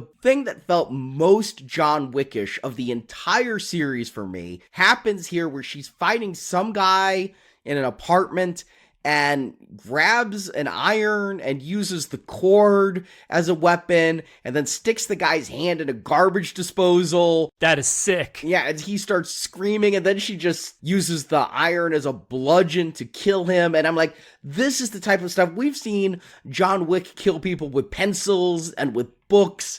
And we've equated him with all that old Jackie Chan type stuff with the using of the coats and things. This is what I come to a John Wick movie for, and Yen is giving me that. For about a minute and a half, and then we have to keep on going. Yeah, because sadly, this isn't Yen's movie. I think it should be. But yeah, they run to the rooftop. That chopper pilot we saw for like 30 seconds earlier is waiting with a chopper to get them away. And a question is asked, and I don't think it's ever answered unless you guys can help me. The pilot's going to say, "Where's Charlie?" And they're like, "We thought Charlie was with you." And we never see Charlie again. Charlie's on the cutting room floor. Charlie had a callback that he had to get to, and he didn't get that part either, but he's no longer in this series. His trailer's still in the series. Yeah, and Charlie comes back in the movies. I really thought Charlie was going to make an appearance somewhere. I thought he'd pop up at the end and be like, I'm back. You wondered where I was. Part of the team on the inside. Yeah. Instead, Frankie is shot on the roof by Gretel while everybody else takes off in the helicopter. And we wonder what's going to happen to the coin press because the box is delivered to Mel. And when he opens it, nada. Nah, I love what's in there. It's a monkey giving you the finger. I thought that was hysterical. I didn't feel like the monkey was set up for us, but whatever. Yeah. There's a scene where they're playing with it on Charlie's desk at one point, and it also makes an appearance in the animated intro, too. So it's like that right there told me, oh, need to start paying attention to the intro animation for giveaways to what's going to be happening in the series. And I didn't find it all that believable, though, that Frankie would sacrifice himself. I know he loves his wife, and that would be the reason he does it, but he spent this whole episode, and it seems his whole life, running from responsibility, that he chooses this moment to make the noble sacrifice. I thought this was going to be the Shane Brothers series, and so when Frankie takes the bullet to the head, I'm like, okay, this series is just defying my every expectation. Yeah, they want it to be a shock moment. I don't feel totally shocked. I just kind of shrug a little bit. Yeah, it would have been a sacrifice better left for the end if we had more time with these characters, and it would have been felt heavier, but I feel like we get a substitute in that area later on that we'll get to. And it also feels like they're trying to shoehorn some of that John Wick emotion in there because they killed his dog. That's his entire motivation. Here we get a dead brother. Yeah, they're going to do some shoehorning because the very next move Winston makes is to show up at the dojo and say, I want guns. Lots of guns. Mm-hmm. And that brings us to our second episode, Loyalty to the Master, which is going to be a conversation piece later in this episode, but we start all three of these episodes off in the 50s. This time, if you paid attention like Justin did to the burns on De Silva in the last one, maybe this opening has a lot of meaning to you when you see young Frankie and young Winston throwing a Molotov cocktail into somebody's apartment and then being horrified when they find out, oh shit, there's people in there. Is this a mystery that they couldn't just reveal to us at the very beginning? Is it important that they have to lay it out throughout the whole series, little tiny pieces of this crime that they committed back in 1955? This makes it feel like decisions were made in editing, right? Like, this almost feels like the reverse of what this is. It almost feels like they had a 2-hour movie, and then they decided to turn it into a series. So they stretched it with this type of thing, where in a movie, this would have been just the prologue. We would have got that and we would have moved on. But since this is serialized, we get a little bit at the beginning of each episode. Yeah, I don't know that this mystery is really all that involving is the thing. I get why they're stretching it out is because it theoretically would hook us to say what's going on and why is all this happening. Again, if Winston felt more haunted by his past, then we might be able to have the reveal of what's been haunting him. But the way it's told is just soap opera-ish. You know, it's almost like at the end, oh my God, DeStefano was behind it all? DeStefano. I know what show you've been watching. I don't know. This is backstory that we're getting that feels like filler. But we're not just going to have that one flashback here. We're going to start with a second flashback with Yen in Vietnam with her husband, where she's like, I'm sorry I couldn't give you a child. And the husband's like, that's fine. Strap on this bomb and go blow yourself up. So she's going to do this. And again, is this supposed to be comedy? Because she goes out among the people. She doesn't seem to want to blow herself up, but she's there and she pushes the button and doesn't blow up. And so she pushes the button a few more times and doesn't blow up. And that's when she has her meet cute. She like looks across the bar she was supposed to blow up, and there's Frankie. The opium addict with the baby eyes giving her the look. I mean, she wanted to live anyway. It's just, again, melodramatic that at the moment she was going to blow herself up, she sees him. I mean, how do you start that conversation? Is, hello, I have a bomb on me. Can I buy you a drink? Okay, so we get the Bronx flashback, then we get a second flashback, because we're going to see about Frankie's time in Vietnam. First, we're going to get to see Yen, what she's doing down there. Yeah, she's being seen to by Lou, given an IV drip. That's going to introduce us to our other subplot. This is so random. Is people show up to deliver a cigarette machine, and Lou doesn't want the cigarette machine delivered, and that's going to introduce us to the orphan master, who says every building on this block must have one of my cigarette machines or we're going to destroy your business. Yeah, do you guys know what the cigarette machine means? Please elucidate. I have no idea outside of the fact that it's stretching the time by adding this unnecessary Chinese gang into the scenario. When the gangster puts the cigarette machine in your store, it basically gives him a foothold into your business. So there's going to be cuts coming from the cigarette machine. Cigarette machine could be used for some sort of clean money laundering scheme. It is a way to say that you've bent the knee to this gangster. And Lou does not want to bend the knee to Orphan Master. What a name. Okay. I literally thought it was as simple as the orphan master wanted to profit off cigarette sales. 75 cents at a time. This is the 70s, you know, so... To be honest with you, I just think it's something that the filmmakers thought was cool. I feel like they had a brainstorming session. They're like, what else is essentially 70s? Remember cigarette machines? Cool. Let's pop one of those in there.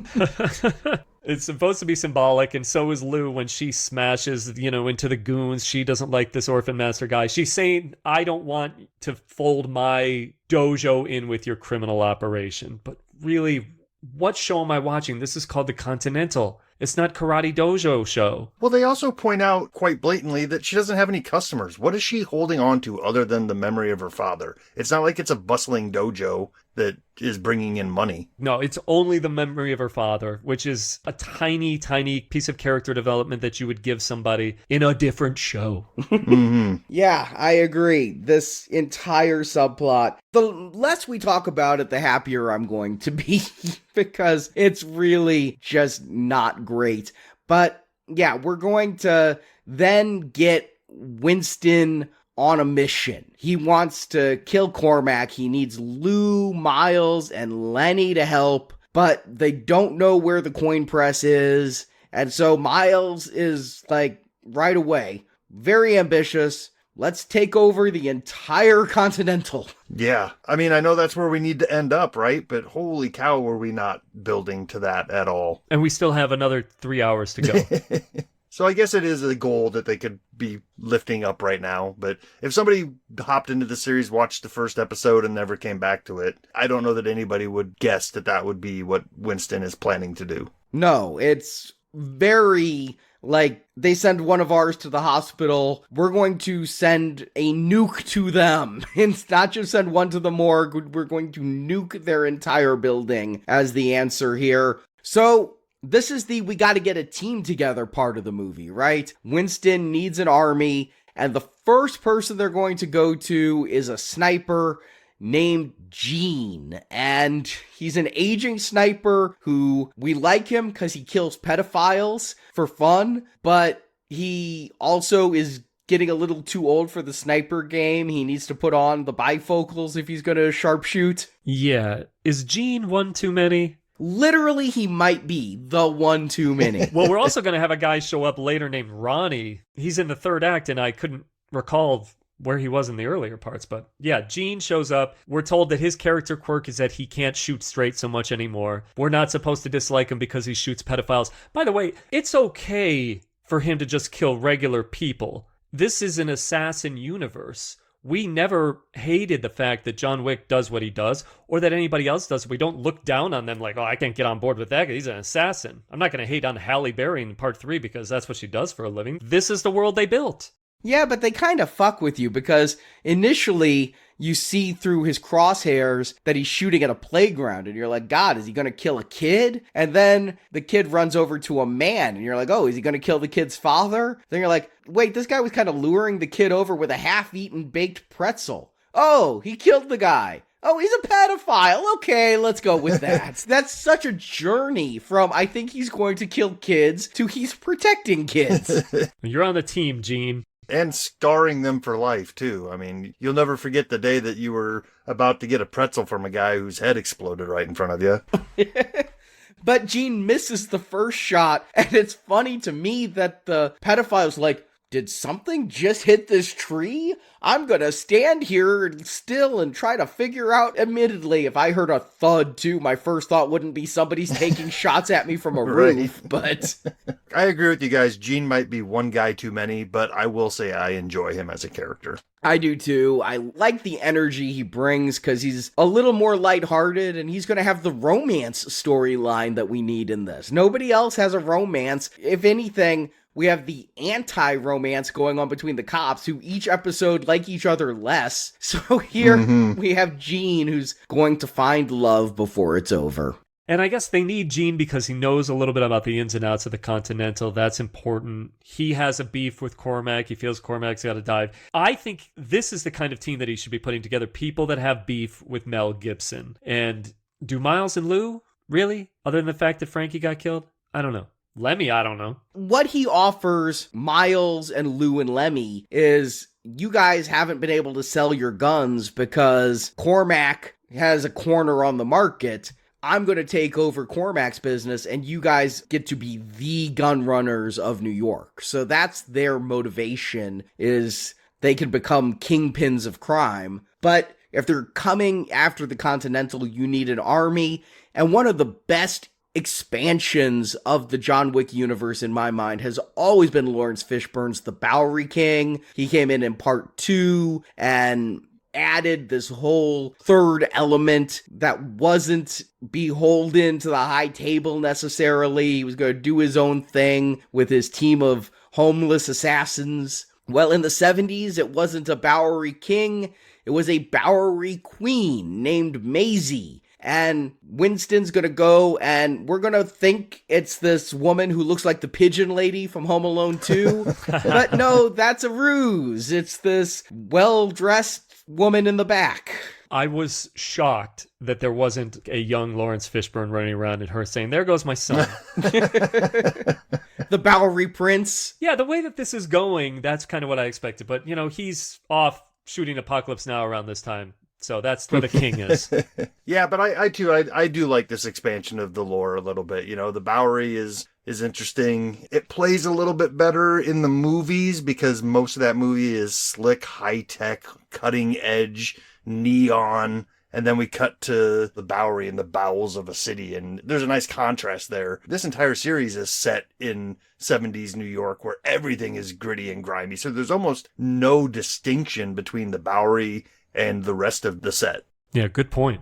But she doesn't want Winston's money. He has a lot of that. She wants love, and you have to tell me your story. What? Yeah, kind of a needless complication here. Working with the Bowery was never easy for John Wick. It shouldn't be easy for Winston, but this, again, feels like a video game where you're being given frustratingly vague clues on how your character needs to proceed. Yeah, the dialogue tree that you have to play through 3 times to get the right answer. Oh, love! It was love! Damn it, okay. I'll do it next time. And in a tighter story, in a single film, we would have gotten this character's introduction a little bit into the second act, and then we would have been with her in the third act when the Bowery kind of comes back. There's not much after this introduction here, because afterwards we immediately go back to Charlie's junkyard, where everybody's looking for the coin press. We run into the twins some more, and we get Harry Nilsson's Without You. Well, the Without You is kind of cool because the mercs are looking for Yen. She's run away from the dojo and went back to the theater, and we get another good Yen action scene where she's killing those 2 mercs, throwing random debris at them and things. Ironically, to Without You. It's not the music you'd expect. After Deadpool, this is kind of done, right? I mean, Deadpool used the ironic pop music choice to the T, and so now it's just kind of a cliche, but it still works. I'm still enjoying seeing Yen in this brief action scene. She gets the best action here. Because she is a martial artist, she does throw the beatings much better than anybody else in this show. Yeah, we get a couple contraptions we see here, and I'm not sure if that was Frankie's handiwork or her handiwork, but they seem to work to kill the two people that were after him there. But who's going to get a lot more time in this episode is Sharon, who's going to get his own subplot now. We're going to get a scene of him on the roof talking with this cellist named Thomas. Apparently these two friends, lovers, romantic interest that is unrequited. We're not going to know exactly how deep it goes, but Thomas is going to Ireland to study music and asks Sharon, will you come with me?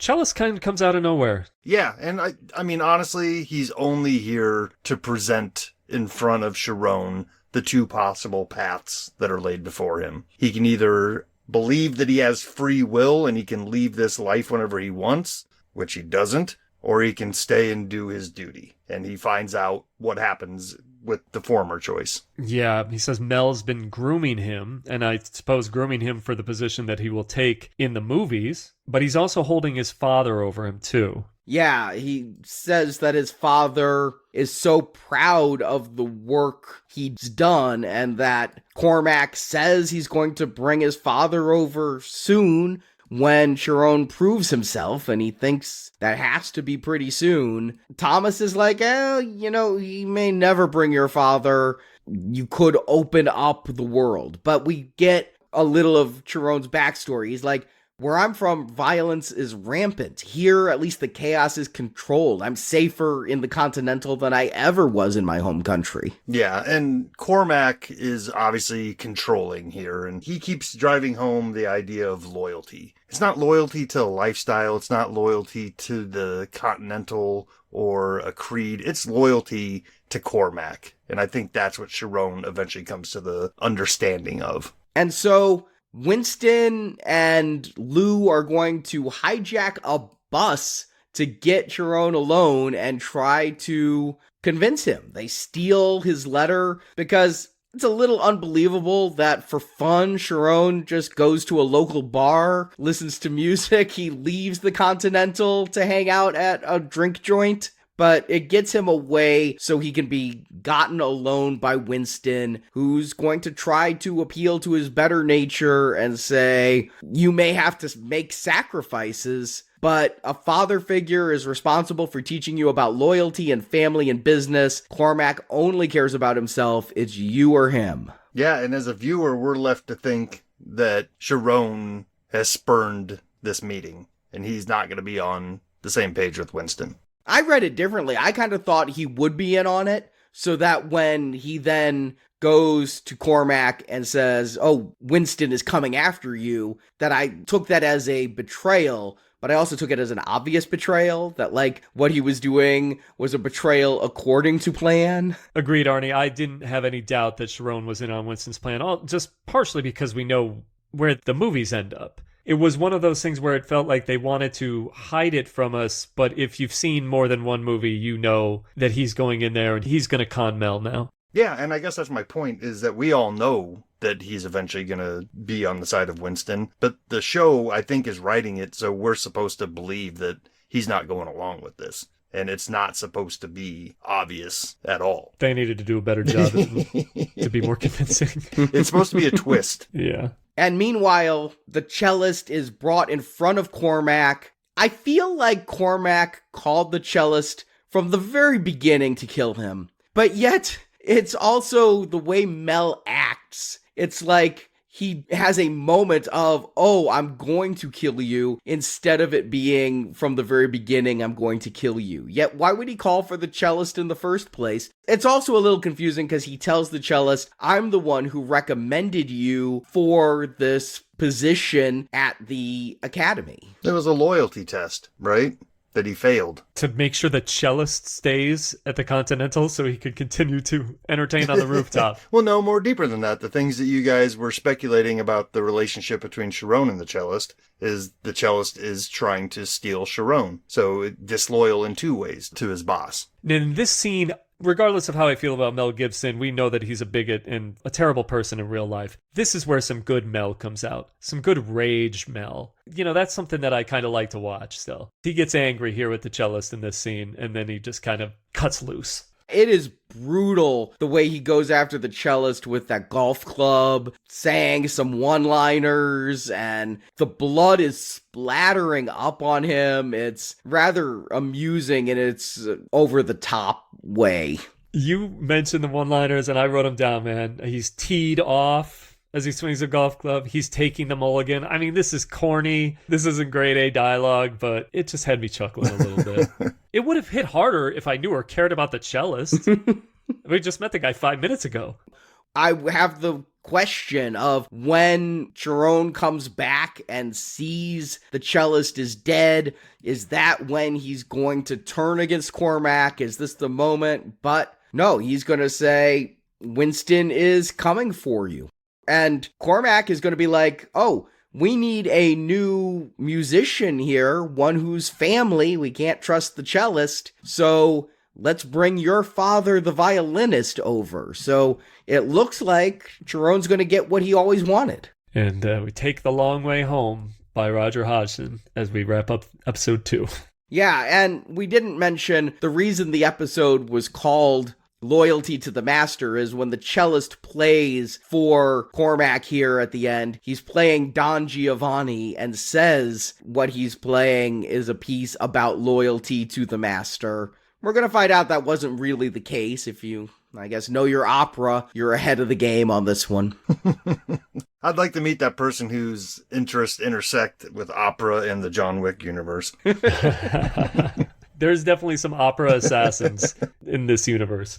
But that brings us to our third and final episode, Theater of Pain. Once again, starting in black and white, 1955. Frankie and Winston's mom doing what all good moms do when they go to work, locking their kids in a car trunk. Oh, who hasn't been there? A lot of room in that trunk.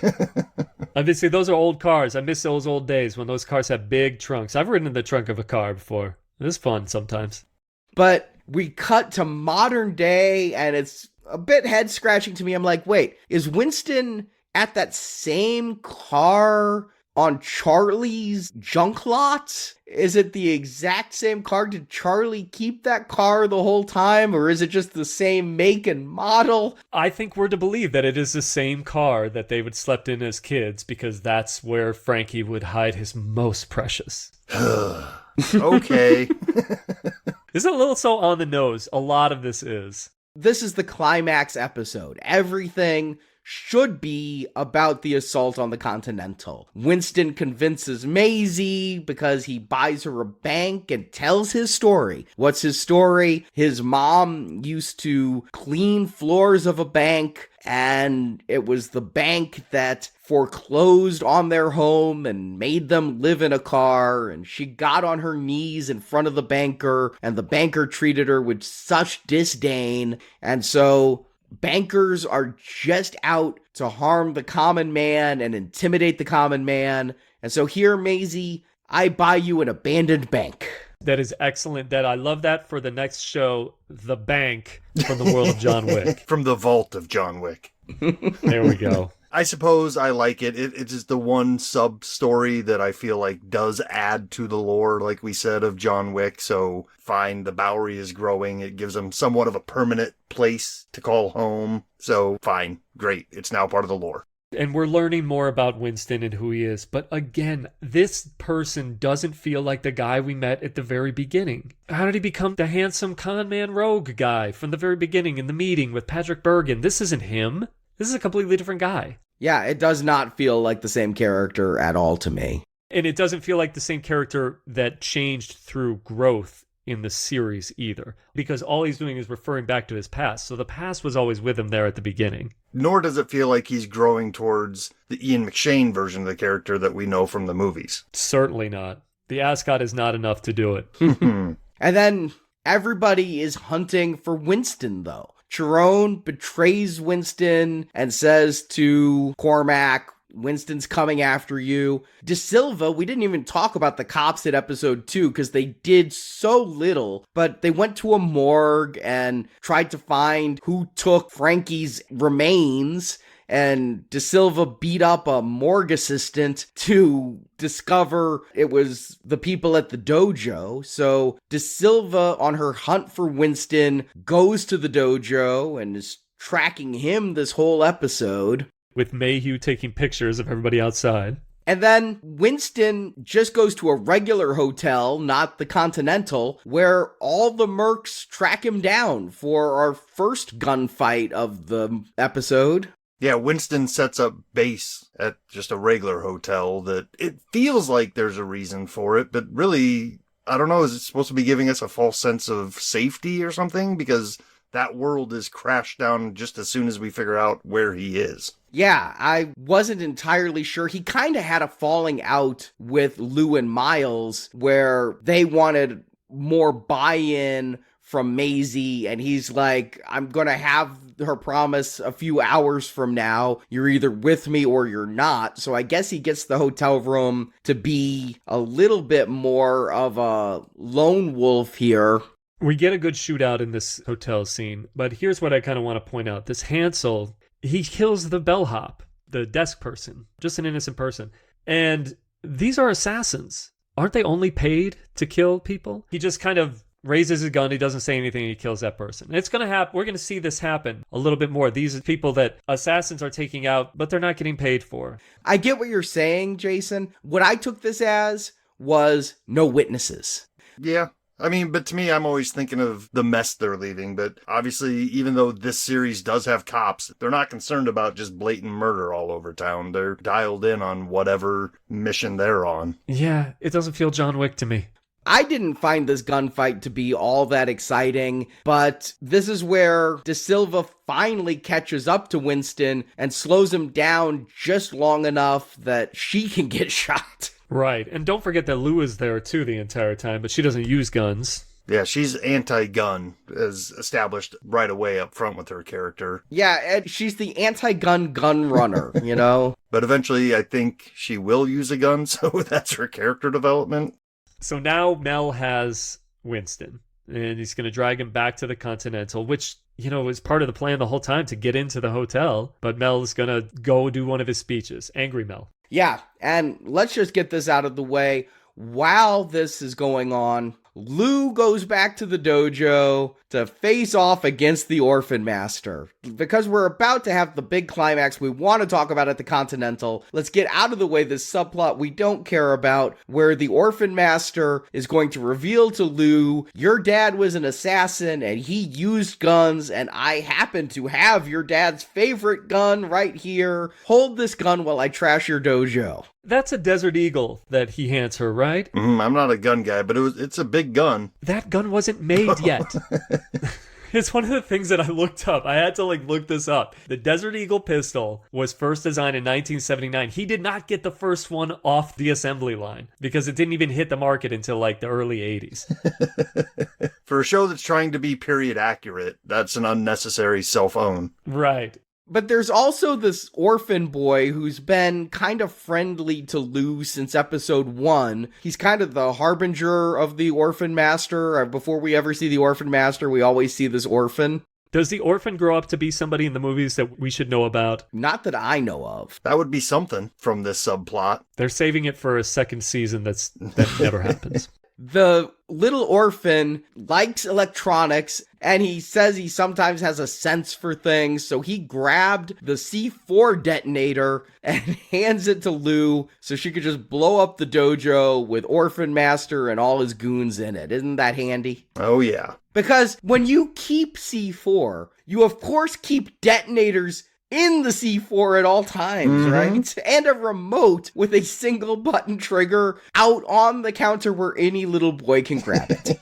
Why does she blow up her own business? She takes out Orphan Master, but now she doesn't have a dojo. She didn't before. He destroyed the hell out of it. I mean, he and his people were in there wrecking it. Oh, they were wrecking it like the karate punks in a Karate Kid movie. I looked at that. They were just doing vandalism like Chosen's gang. And it was now ruined for her because her father didn't build it. It's no longer the legacy. Its legacy is sullied. She's able to embrace guns and embrace gun running now that she knows her father wasn't actually a dojo builder. This is fantastic for the Lou series from the World of John Wick.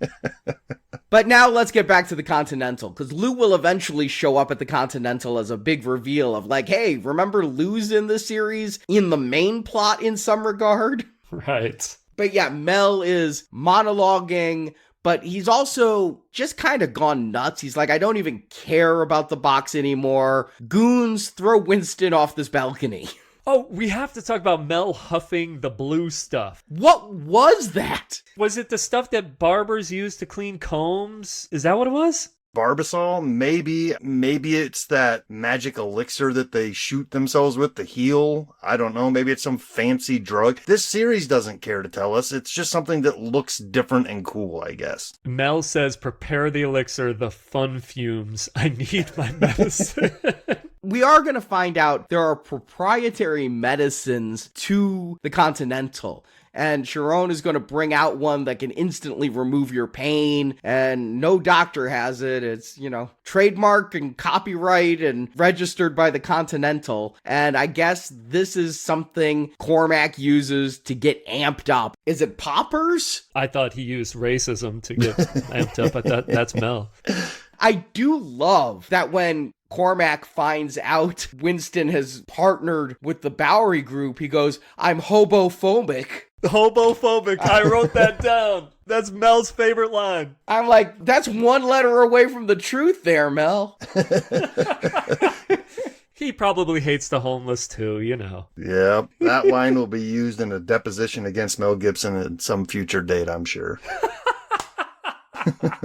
But I do love the Gene stuff. It just amuses me where he was pretending to be a rat catcher in some woman's apartment because that woman has the perfect view to snipe at the Continental. And so he convinces her to leave and he's in that apartment now. And when the guys are going to throw Winston off the balcony, Gene just takes the two guys out. Right. Gene is in his nest specifically for two reasons: to flirt with this woman and start a little romance, and to become the Deus Ex Machina who just kills people when you think that all hope is lost. Yeah, because the woman does come home mid-climax because she forgot her medicines, and he has to tie her up, and while shooting people is like, you water these plants too much. Maybe it's not my place to say, but overwatering a plant is as bad as underwatering a plant, and maybe we could go to the botanical gardens. Oh, Gene, I can't wait for your spinoff. That's the one that I would be willing to follow somewhat, but that's not what we're here for. It would have to be a sitcom, though, like 30 minutes, 6 episodes, none of this 90-minute, 3-episode stuff. Yeah, they'll shoot it like the little Marvel movies that they used to insert on the DVDs. The one-shots, yes. One-shots, thank you. And Gene only needs one shot. I mean, he takes people out one shot. And this is where we find out also Chiron was on Winston's side all along. If you didn't figure it out, Mel dives under his desk, hits the red button, but Chiron disconnected the red button and took Cormac's shotgun. They eventually make their way down to the vault, the armory. This is the big place that they need to get into. I'll say this. I think as much as they spent on this series, you said $60 million, it feels underfunded for this ending because I keep waiting for the Bowery people to show up. We're going to see Winston gave the Bowery Queen a whole lot of suits, and we're later going to find out those suits are costumes so the homeless Bowery assassins can sneak into the Continental. And they use the coin press to make coins for all those Bowery guys to have gold coins so they can get into the Continental. Finally, the coin press comes into play. So there's all these Bowery people and then all of these other people, because even though the button under Cormac's desk was broken, Cormac just goes to another red button and pushes it, where we get this montage of every crazy assassin ever, like a sumo guy inhaling cocaine off of a knife, a guy in a metal mask that I briefly wondered, is this a reference to Lord Humongous from Mad Max? Is it a Mel Gibson intersect? But that would be a full hockey mask, but it felt like a Mad Maxian kind of mask on this guy. So we have all the crazy assassins. We should have all the Bowery people. We should have basically like the climax of Attack of the Clones of Jedi versus battle droids, only it's Bowery assassins versus crazy assassins, And we never get that. No. We never feel very populated. No, but you mentioned Attack of the Clones. I'm going to bring back what it reminded me of, Smokin' Aces. This is Smokin' Aces. Weird assassins. They all have their little quirk. They all have their little character traits. We don't know too much about these ones here in the Continental, but we keep our eyes on the ones. The guy doing blow or doing something off of the big knife. We still have Hansel and Gretel running around. The ninja guy. Yeah, there's so many around. And De Silva, she took a gold coin off one of the people at the regular hotel and uses it to book a room at the Continental. She's wandering around during all this fighting. Somebody says, "Aren't you a cop?" And she pummels this guy to death with her bare fist. And it's like, "I used to be a cop. So now you're just, what, homicidal?" Oh, that old trope. Yeah. When did she throw the badge away? Come on. Really? Well, there was a scene where she went over to her lover's house because it seemed like the idea here is she's ready to throw it all away. She was about to expose their affair in front of his wife and family.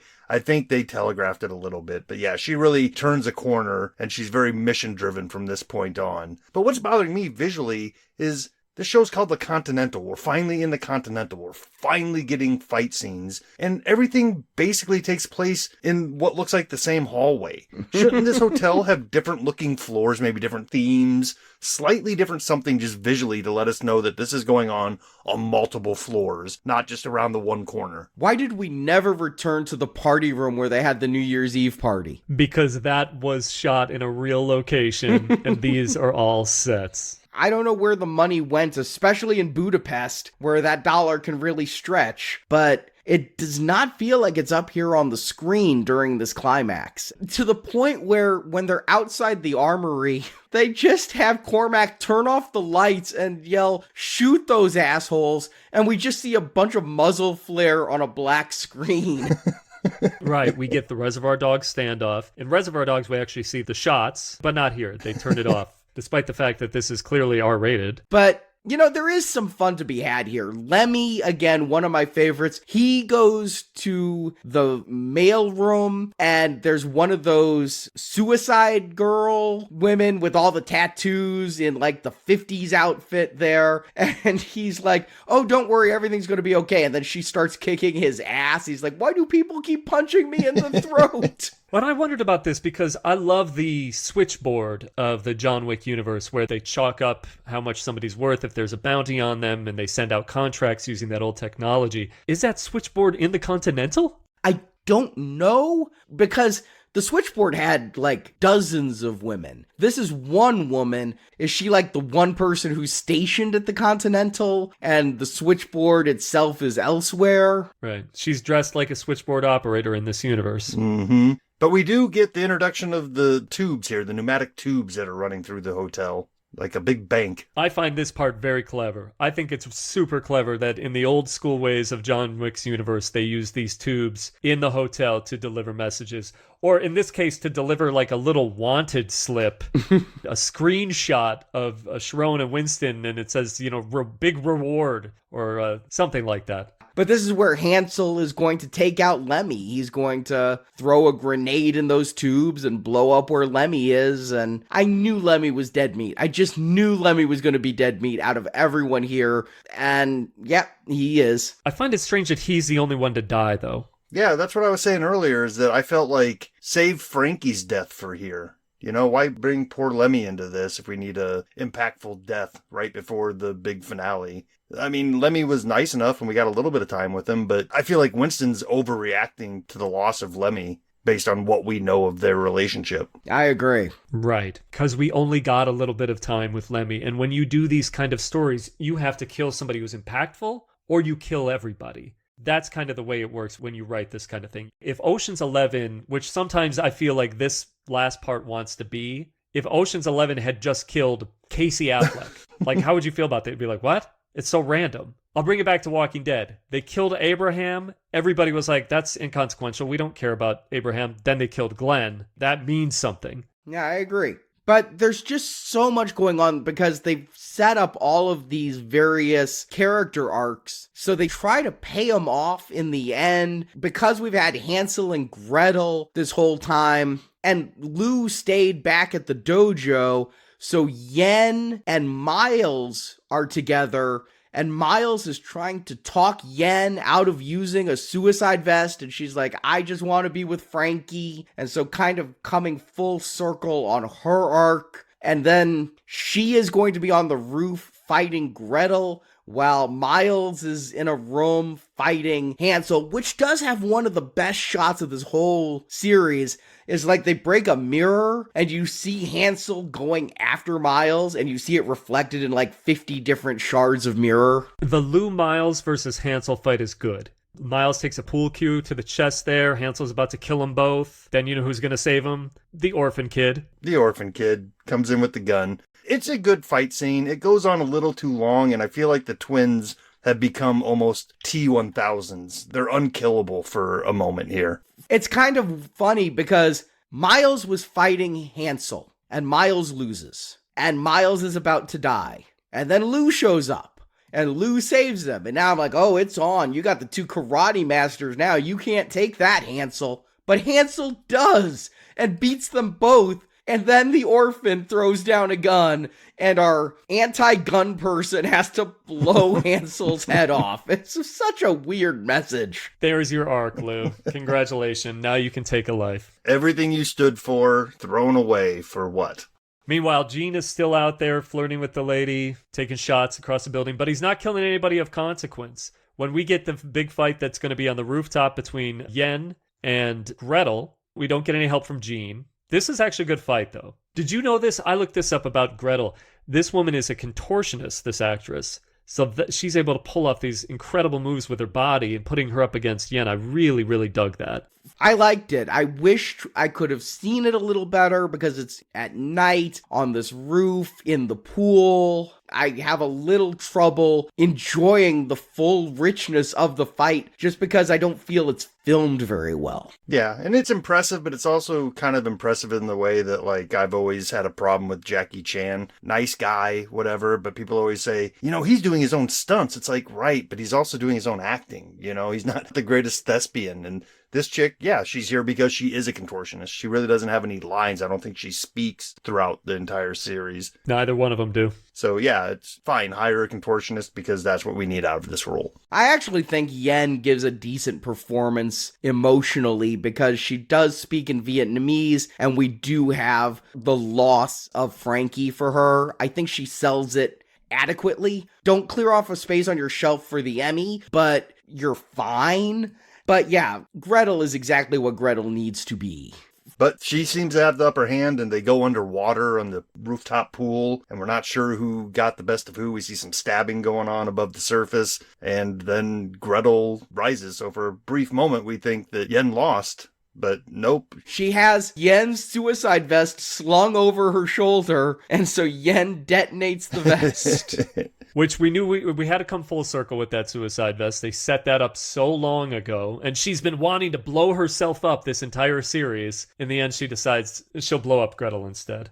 But just when I think things are building to the final climax, we get a weird left turn to prolong everything. Cormac goes to the mysterious 13th floor where he meets math wizard Orson, who is not a character we needed at this point.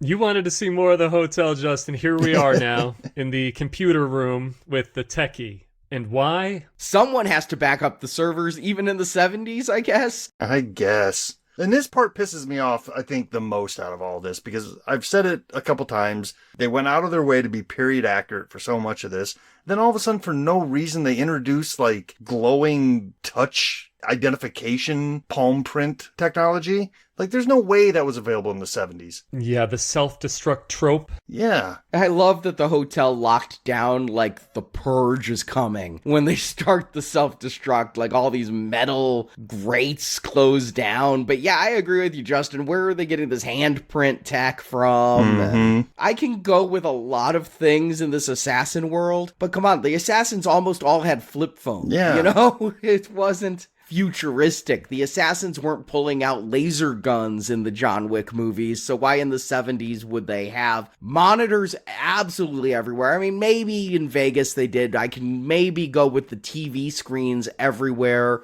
But yeah, the touchscreen self-destruct. Even, again, is there supposed to be more comedic because a hotel having a self-destruct is ridiculous? Maybe. But even the self-destruct is manual, right? Like, we see some tanks of liquid that are emptying, so we know something's going to happen. That's not high-tech. It was unnecessary to add this little bit of high-tech to this world. It was jarring. And it's a jump, because this is Mel's final rage, and it's him admitting that he's lost the hotel. There's only 4 people on Winston's team. You're telling me he can't get his assassins to take them out? Mel, apparently, I thought he controlled all the crime. Now, we do get a scene where he's asking the high table for help, and he's not going to get any. But then he's pissed at the high table for not giving him the resources to fight back. So he just kind of gives up, and he goes to this 13th floor. And this is it. This is going to be the end of it. Yeah, because he's like a $2 million reward for the person who kills Winston. And yeah, we get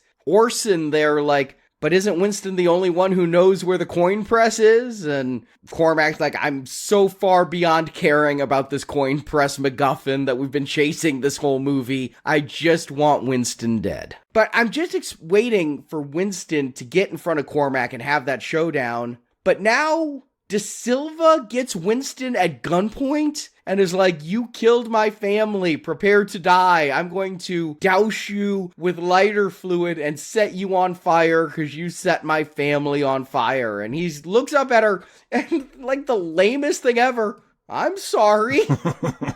This whole thing is just not playing. If this series thinks it's emotional, it's not. If they're playing for humor, they're playing it too straight. No, and they give Winston lines like, this is more than vengeance, this is justice. Yeah, well, KD just wanted that justice, but is denied because? Again, like you said, Deus Ex Machina, it's real lucky that Jean can just see right in that room where she was about to set Winston on fire, but be bad enough in aim, he misses the kill shot and just wounds her so Winston can go off and fight more. Yeah.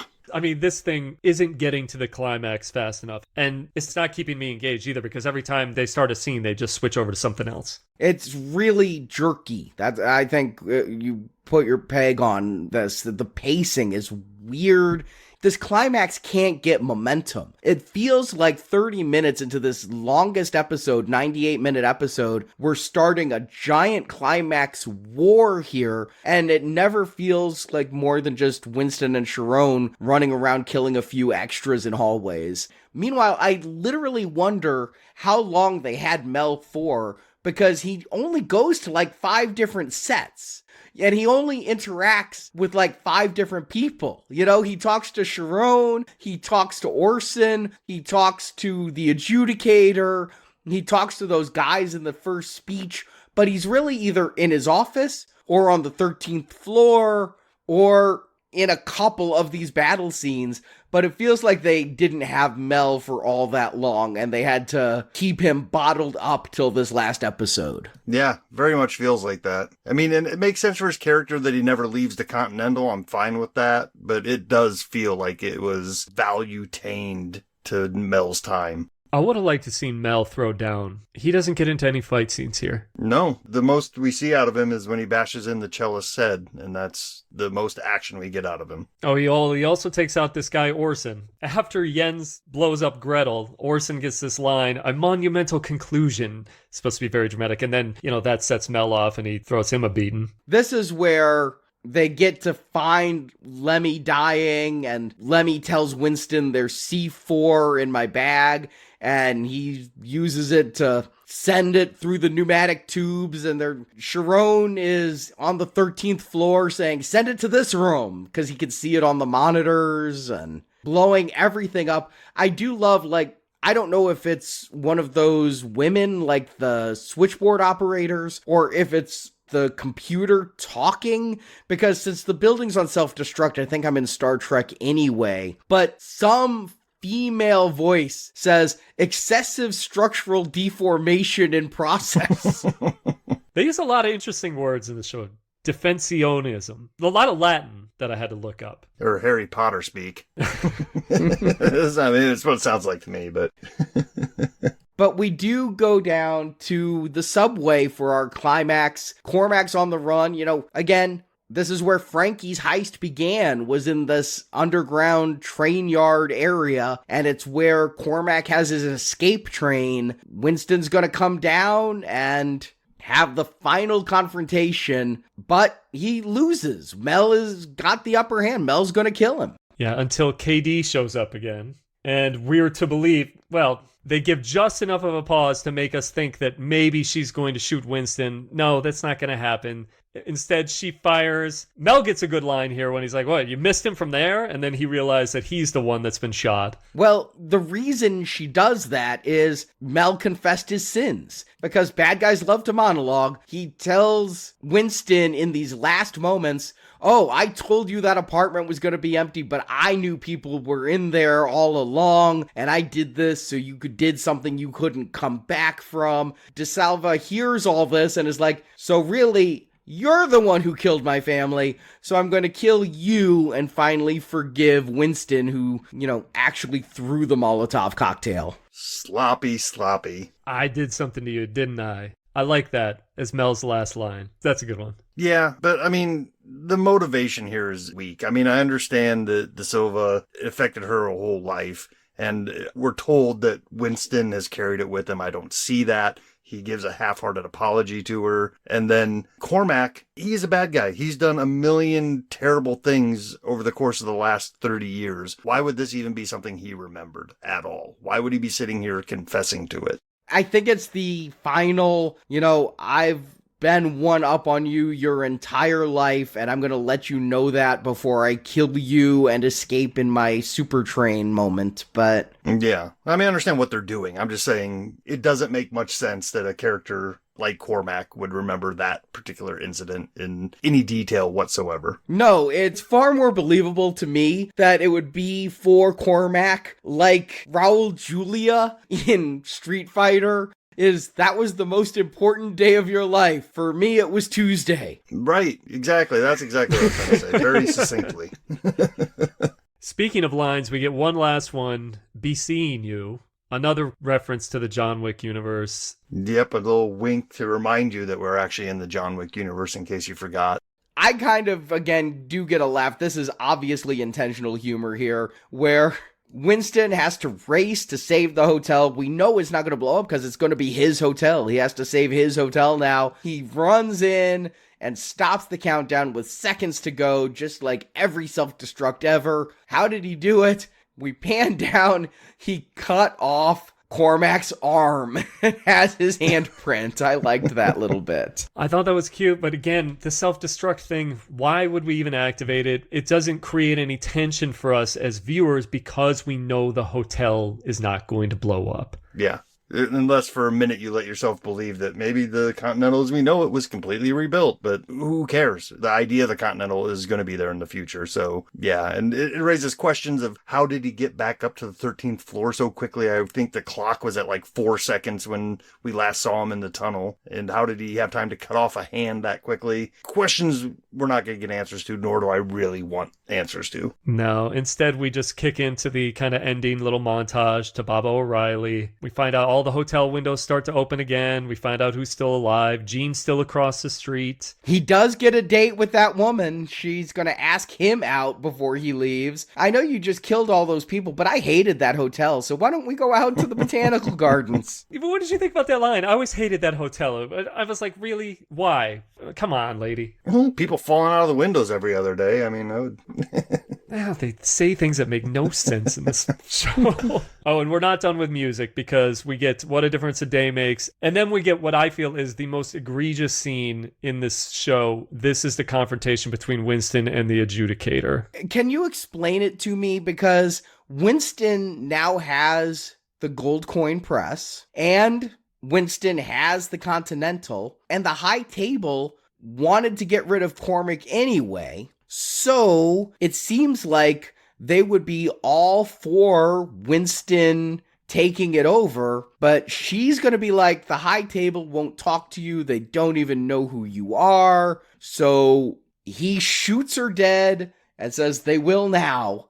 He kills the adjudicator. He kills a representative of the high table. That's like instant death. I don't understand how he gets away with this. Yeah, it's not like it's a gangs on the street killing type of thing for respect. He just put a death sentence on his own head, which it's this universe's own logic. Why do this?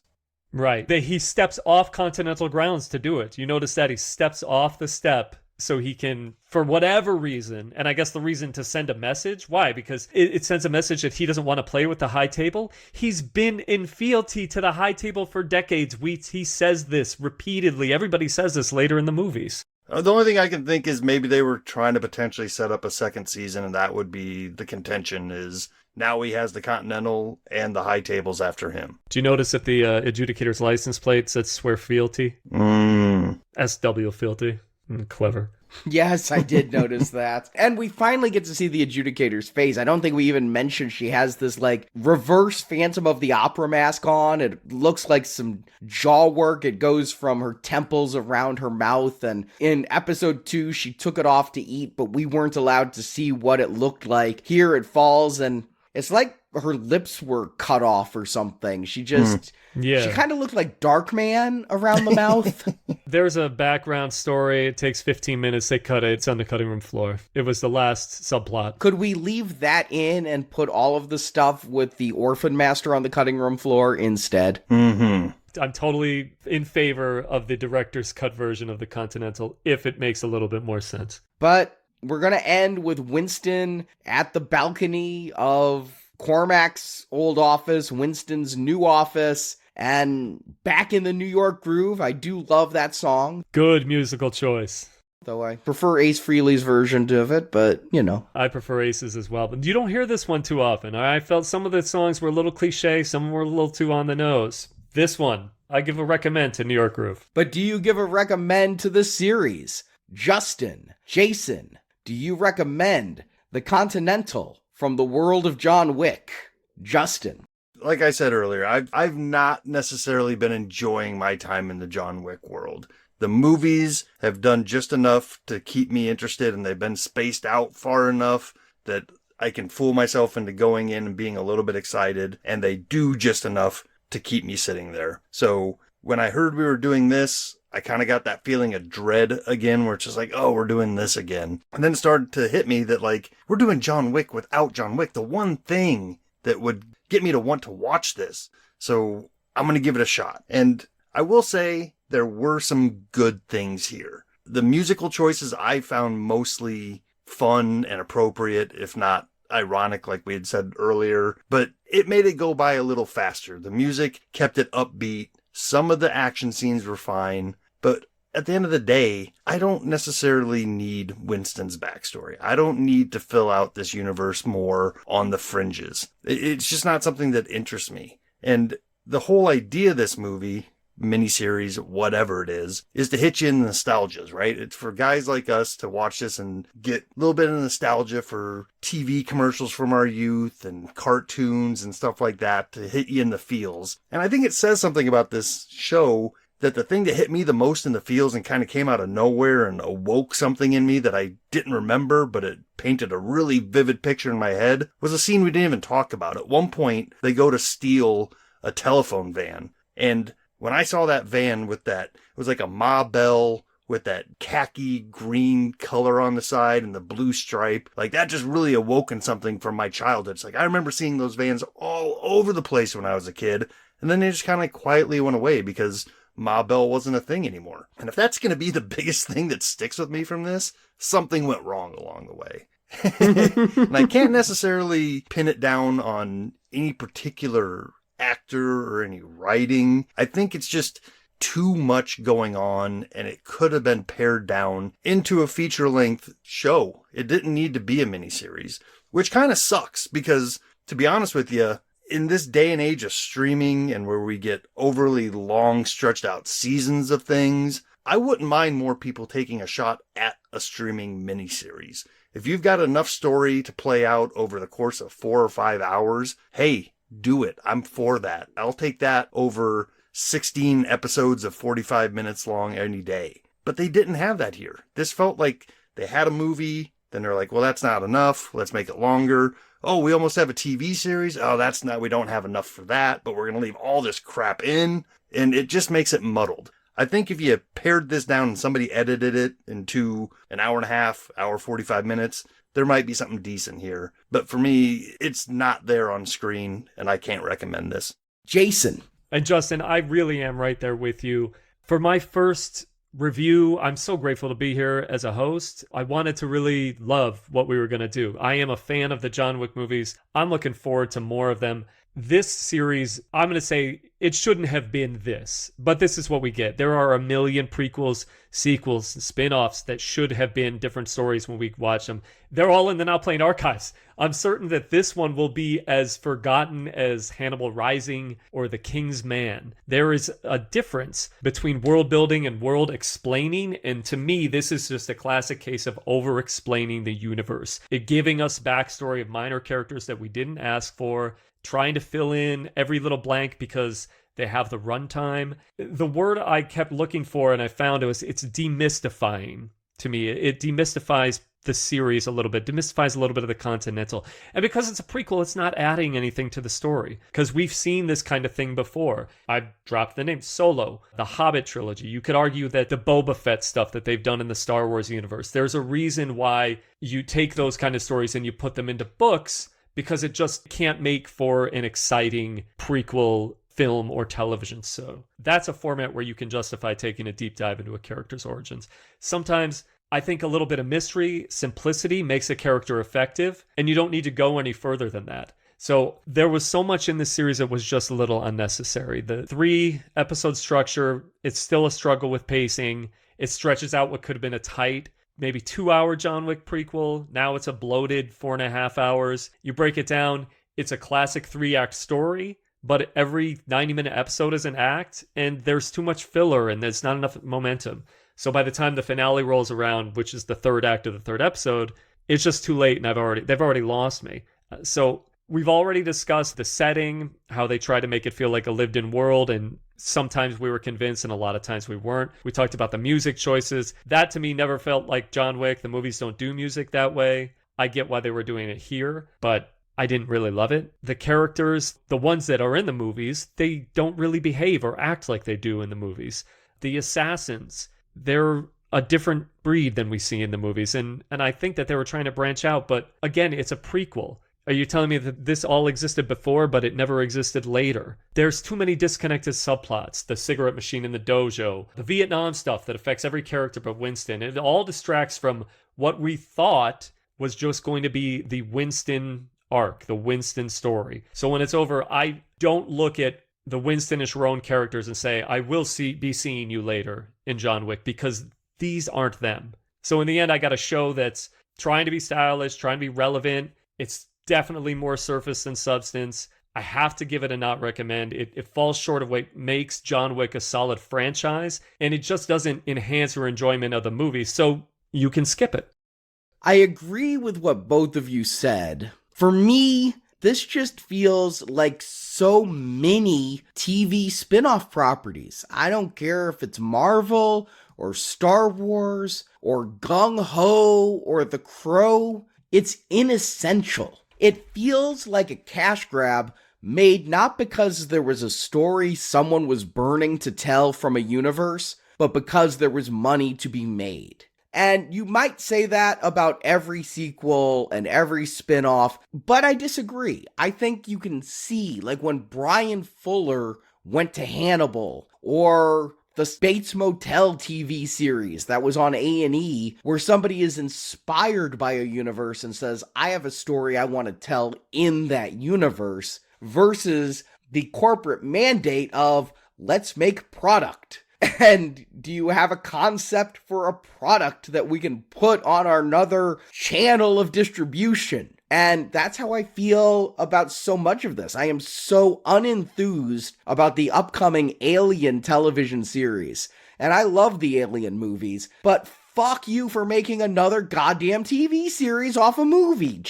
I'm sick of it. The mean average of TV series based on movies is so low that if you happen to make a good one, I'm probably not going to watch it because you're in a shit genre to begin with. And here you're doing this with John Wick on a lesser budget with lesser stars, and I use the term stars very loosely for this cast, talented as several of them are, only Mel Gibson has marquee appeal, and that is, shall we say, tarnished? But the biggest problem is, to me, it never felt like John Wick. It feels like John Wick cosplay. It feels like you've got some of the same names and some of the same accessories like gold coins, but it never has the feeling, and it never brings the action.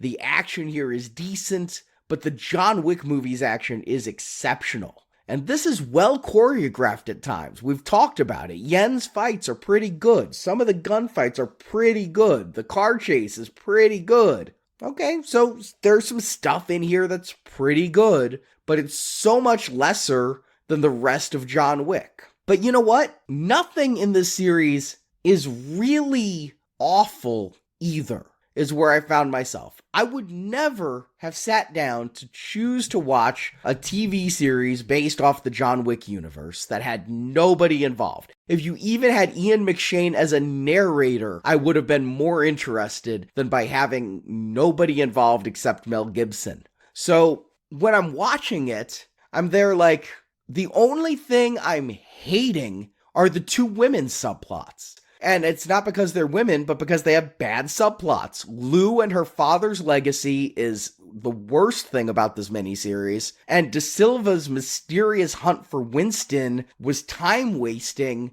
And the payoff didn't justify how much time was spent with that hunt. And how much time we spent with De Silva and the male cop the entire time. It just didn't pay off well enough. But I kind of like the ragtag crew. I like Miles. I like Lenny. I like Gene. Even though this new actor isn't my Winston, he doesn't act like my Winston, he doesn't sound like my Winston. As just a guy on a vengeance quest to avenge his brother, he was fine. So if you are just looking for an action series and you're not very discerning, then I think this might do, but I gotta give it a very weak not recommend. I did not know where you were going, man. I mean, I thought maybe he was going to go weak recommend. That's really what I was. You sounded so convincing at the end, too. I mean, I toyed with it because I didn't hate the series. I found myself mostly entertained, but was it worth a 4.5 hour investment when there's some things that are so bad and a lot that is so stupid? You know, the bad is really bad and the good is okay. Mm-hmm. So that's going to be weak not recommend for me. But Justin, I got to ask you, you don't want more John Wick in general and no spin-offs specifically, so you must just be jazzed about Ballerina in a few weeks. Out of the two, the Continental was the one that I had hope for. So, yeah, I may need to adjust my attitude so I don't go in sour on it going in. I'll give it a fair shot. But yeah, my excitement level is set at a low simmer right now. I gotta say, I was very unenthused for the Ballerina, but now that I see the people involved with it, Ana de Armas as the star, Keanu Reeves is back, Ian McShane is back, Lance Reddick in his final role is back, Gabriel Byrne, Norman Reedus, Angelica Houston, who had that cameo in that previous John Wick film, as running it. And while the director, Len Wiseman, really gives a bad taste, rumor has it that Stahelski came in and refilmed a whole bunch of shit because what Wiseman did wasn't any good. So, maybe? Yeah, there's some hope. I'm going to be spending a lot of time in the next few weeks trying to get to the bottom of who directed Ballerina. But I am actually really looking forward to it myself. I think Ana de Armas is great. All the cast that you mentioned, Arnie, is great. And you're right, the creative people involved, with the exception of Len Wiseman, they're all John Wick people.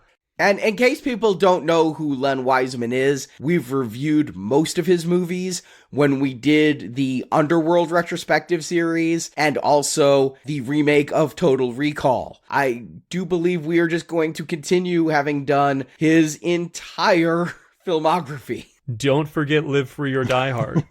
I try to forget Live Free or Die Hard. We've done his whole filmography. We are the Len Wiseman podcast. Okay. Yeah. So we will be covering that in about a month. Why are we covering the Continental so much earlier? Because we are going to theaters. Jason, you're going to be joining us sooner than that. You are also going to be joining Brock and me with Karate Kid Legends. Yeah, you know what? I'm a huge Karate Kid fan, more of a Cobra Kai fan, I think, now than I am the movies. And I know Cobra Kai is not going to be connected to this new film, but who doesn't love Jackie Chan? Who doesn't think Ralph Macchio is a stand-up guy? And I know nothing about the new young actor that they have in the role of the Karate Kid, but we'll find out more about, I think his name is Ben Wong.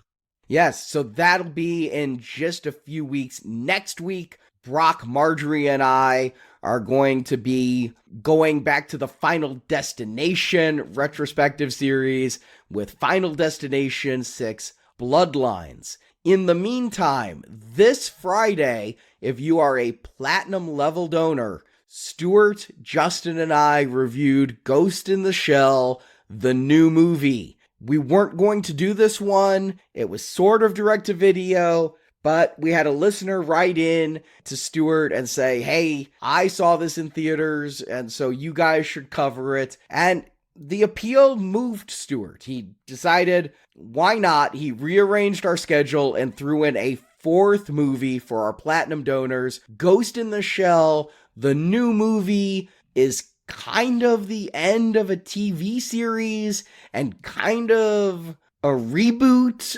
vision of Ghost in the Shell, and a lot of things to talk about. I know we all had very strong reactions with this one.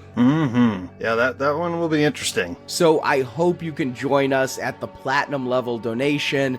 You can find all the details at nowplayingpodcast.com/donate. Thank you for your support of Now Playing, and thank you for listening to Now Playing. And Jason, thanks for joining us as a host. Thank you. Justin, thank you as always. And until next time, no more guns, John.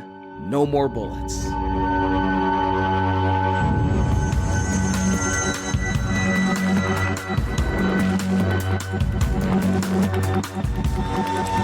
John Wick, excommunicado in effect in 3, 2, 1. Thank you for listening to this episode of Now Playing's John Wick retrospective series. We hope you've enjoyed the show. Well played, old friend.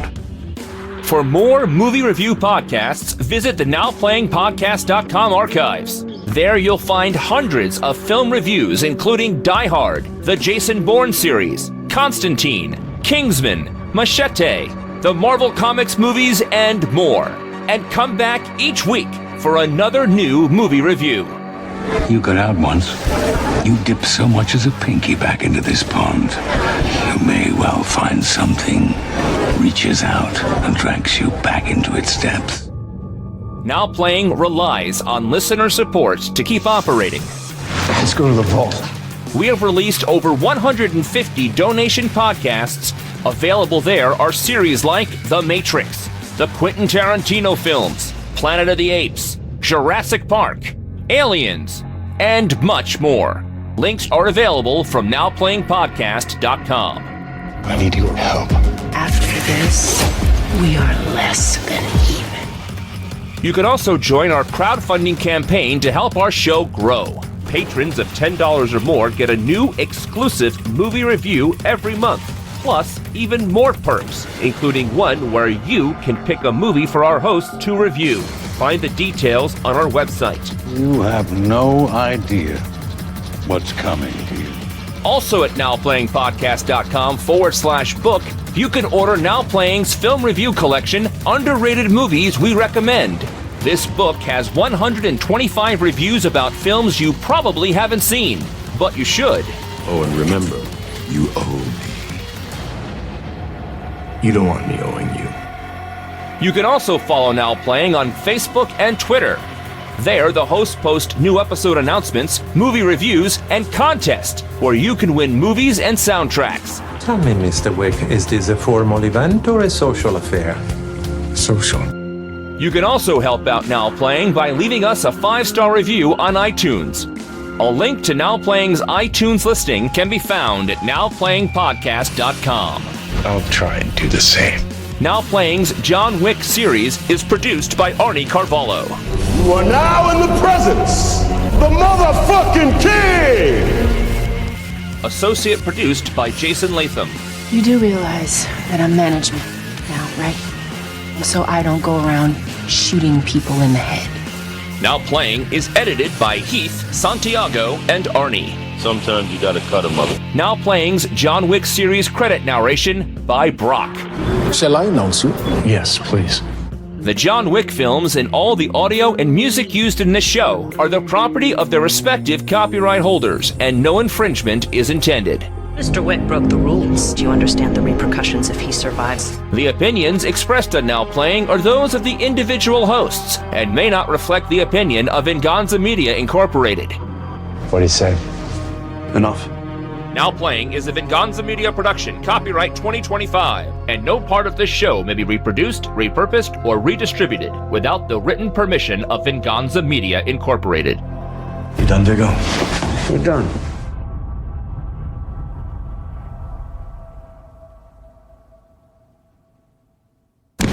Let me just say the name again. Cormac O'Connor, played by Australian Mel Gibson.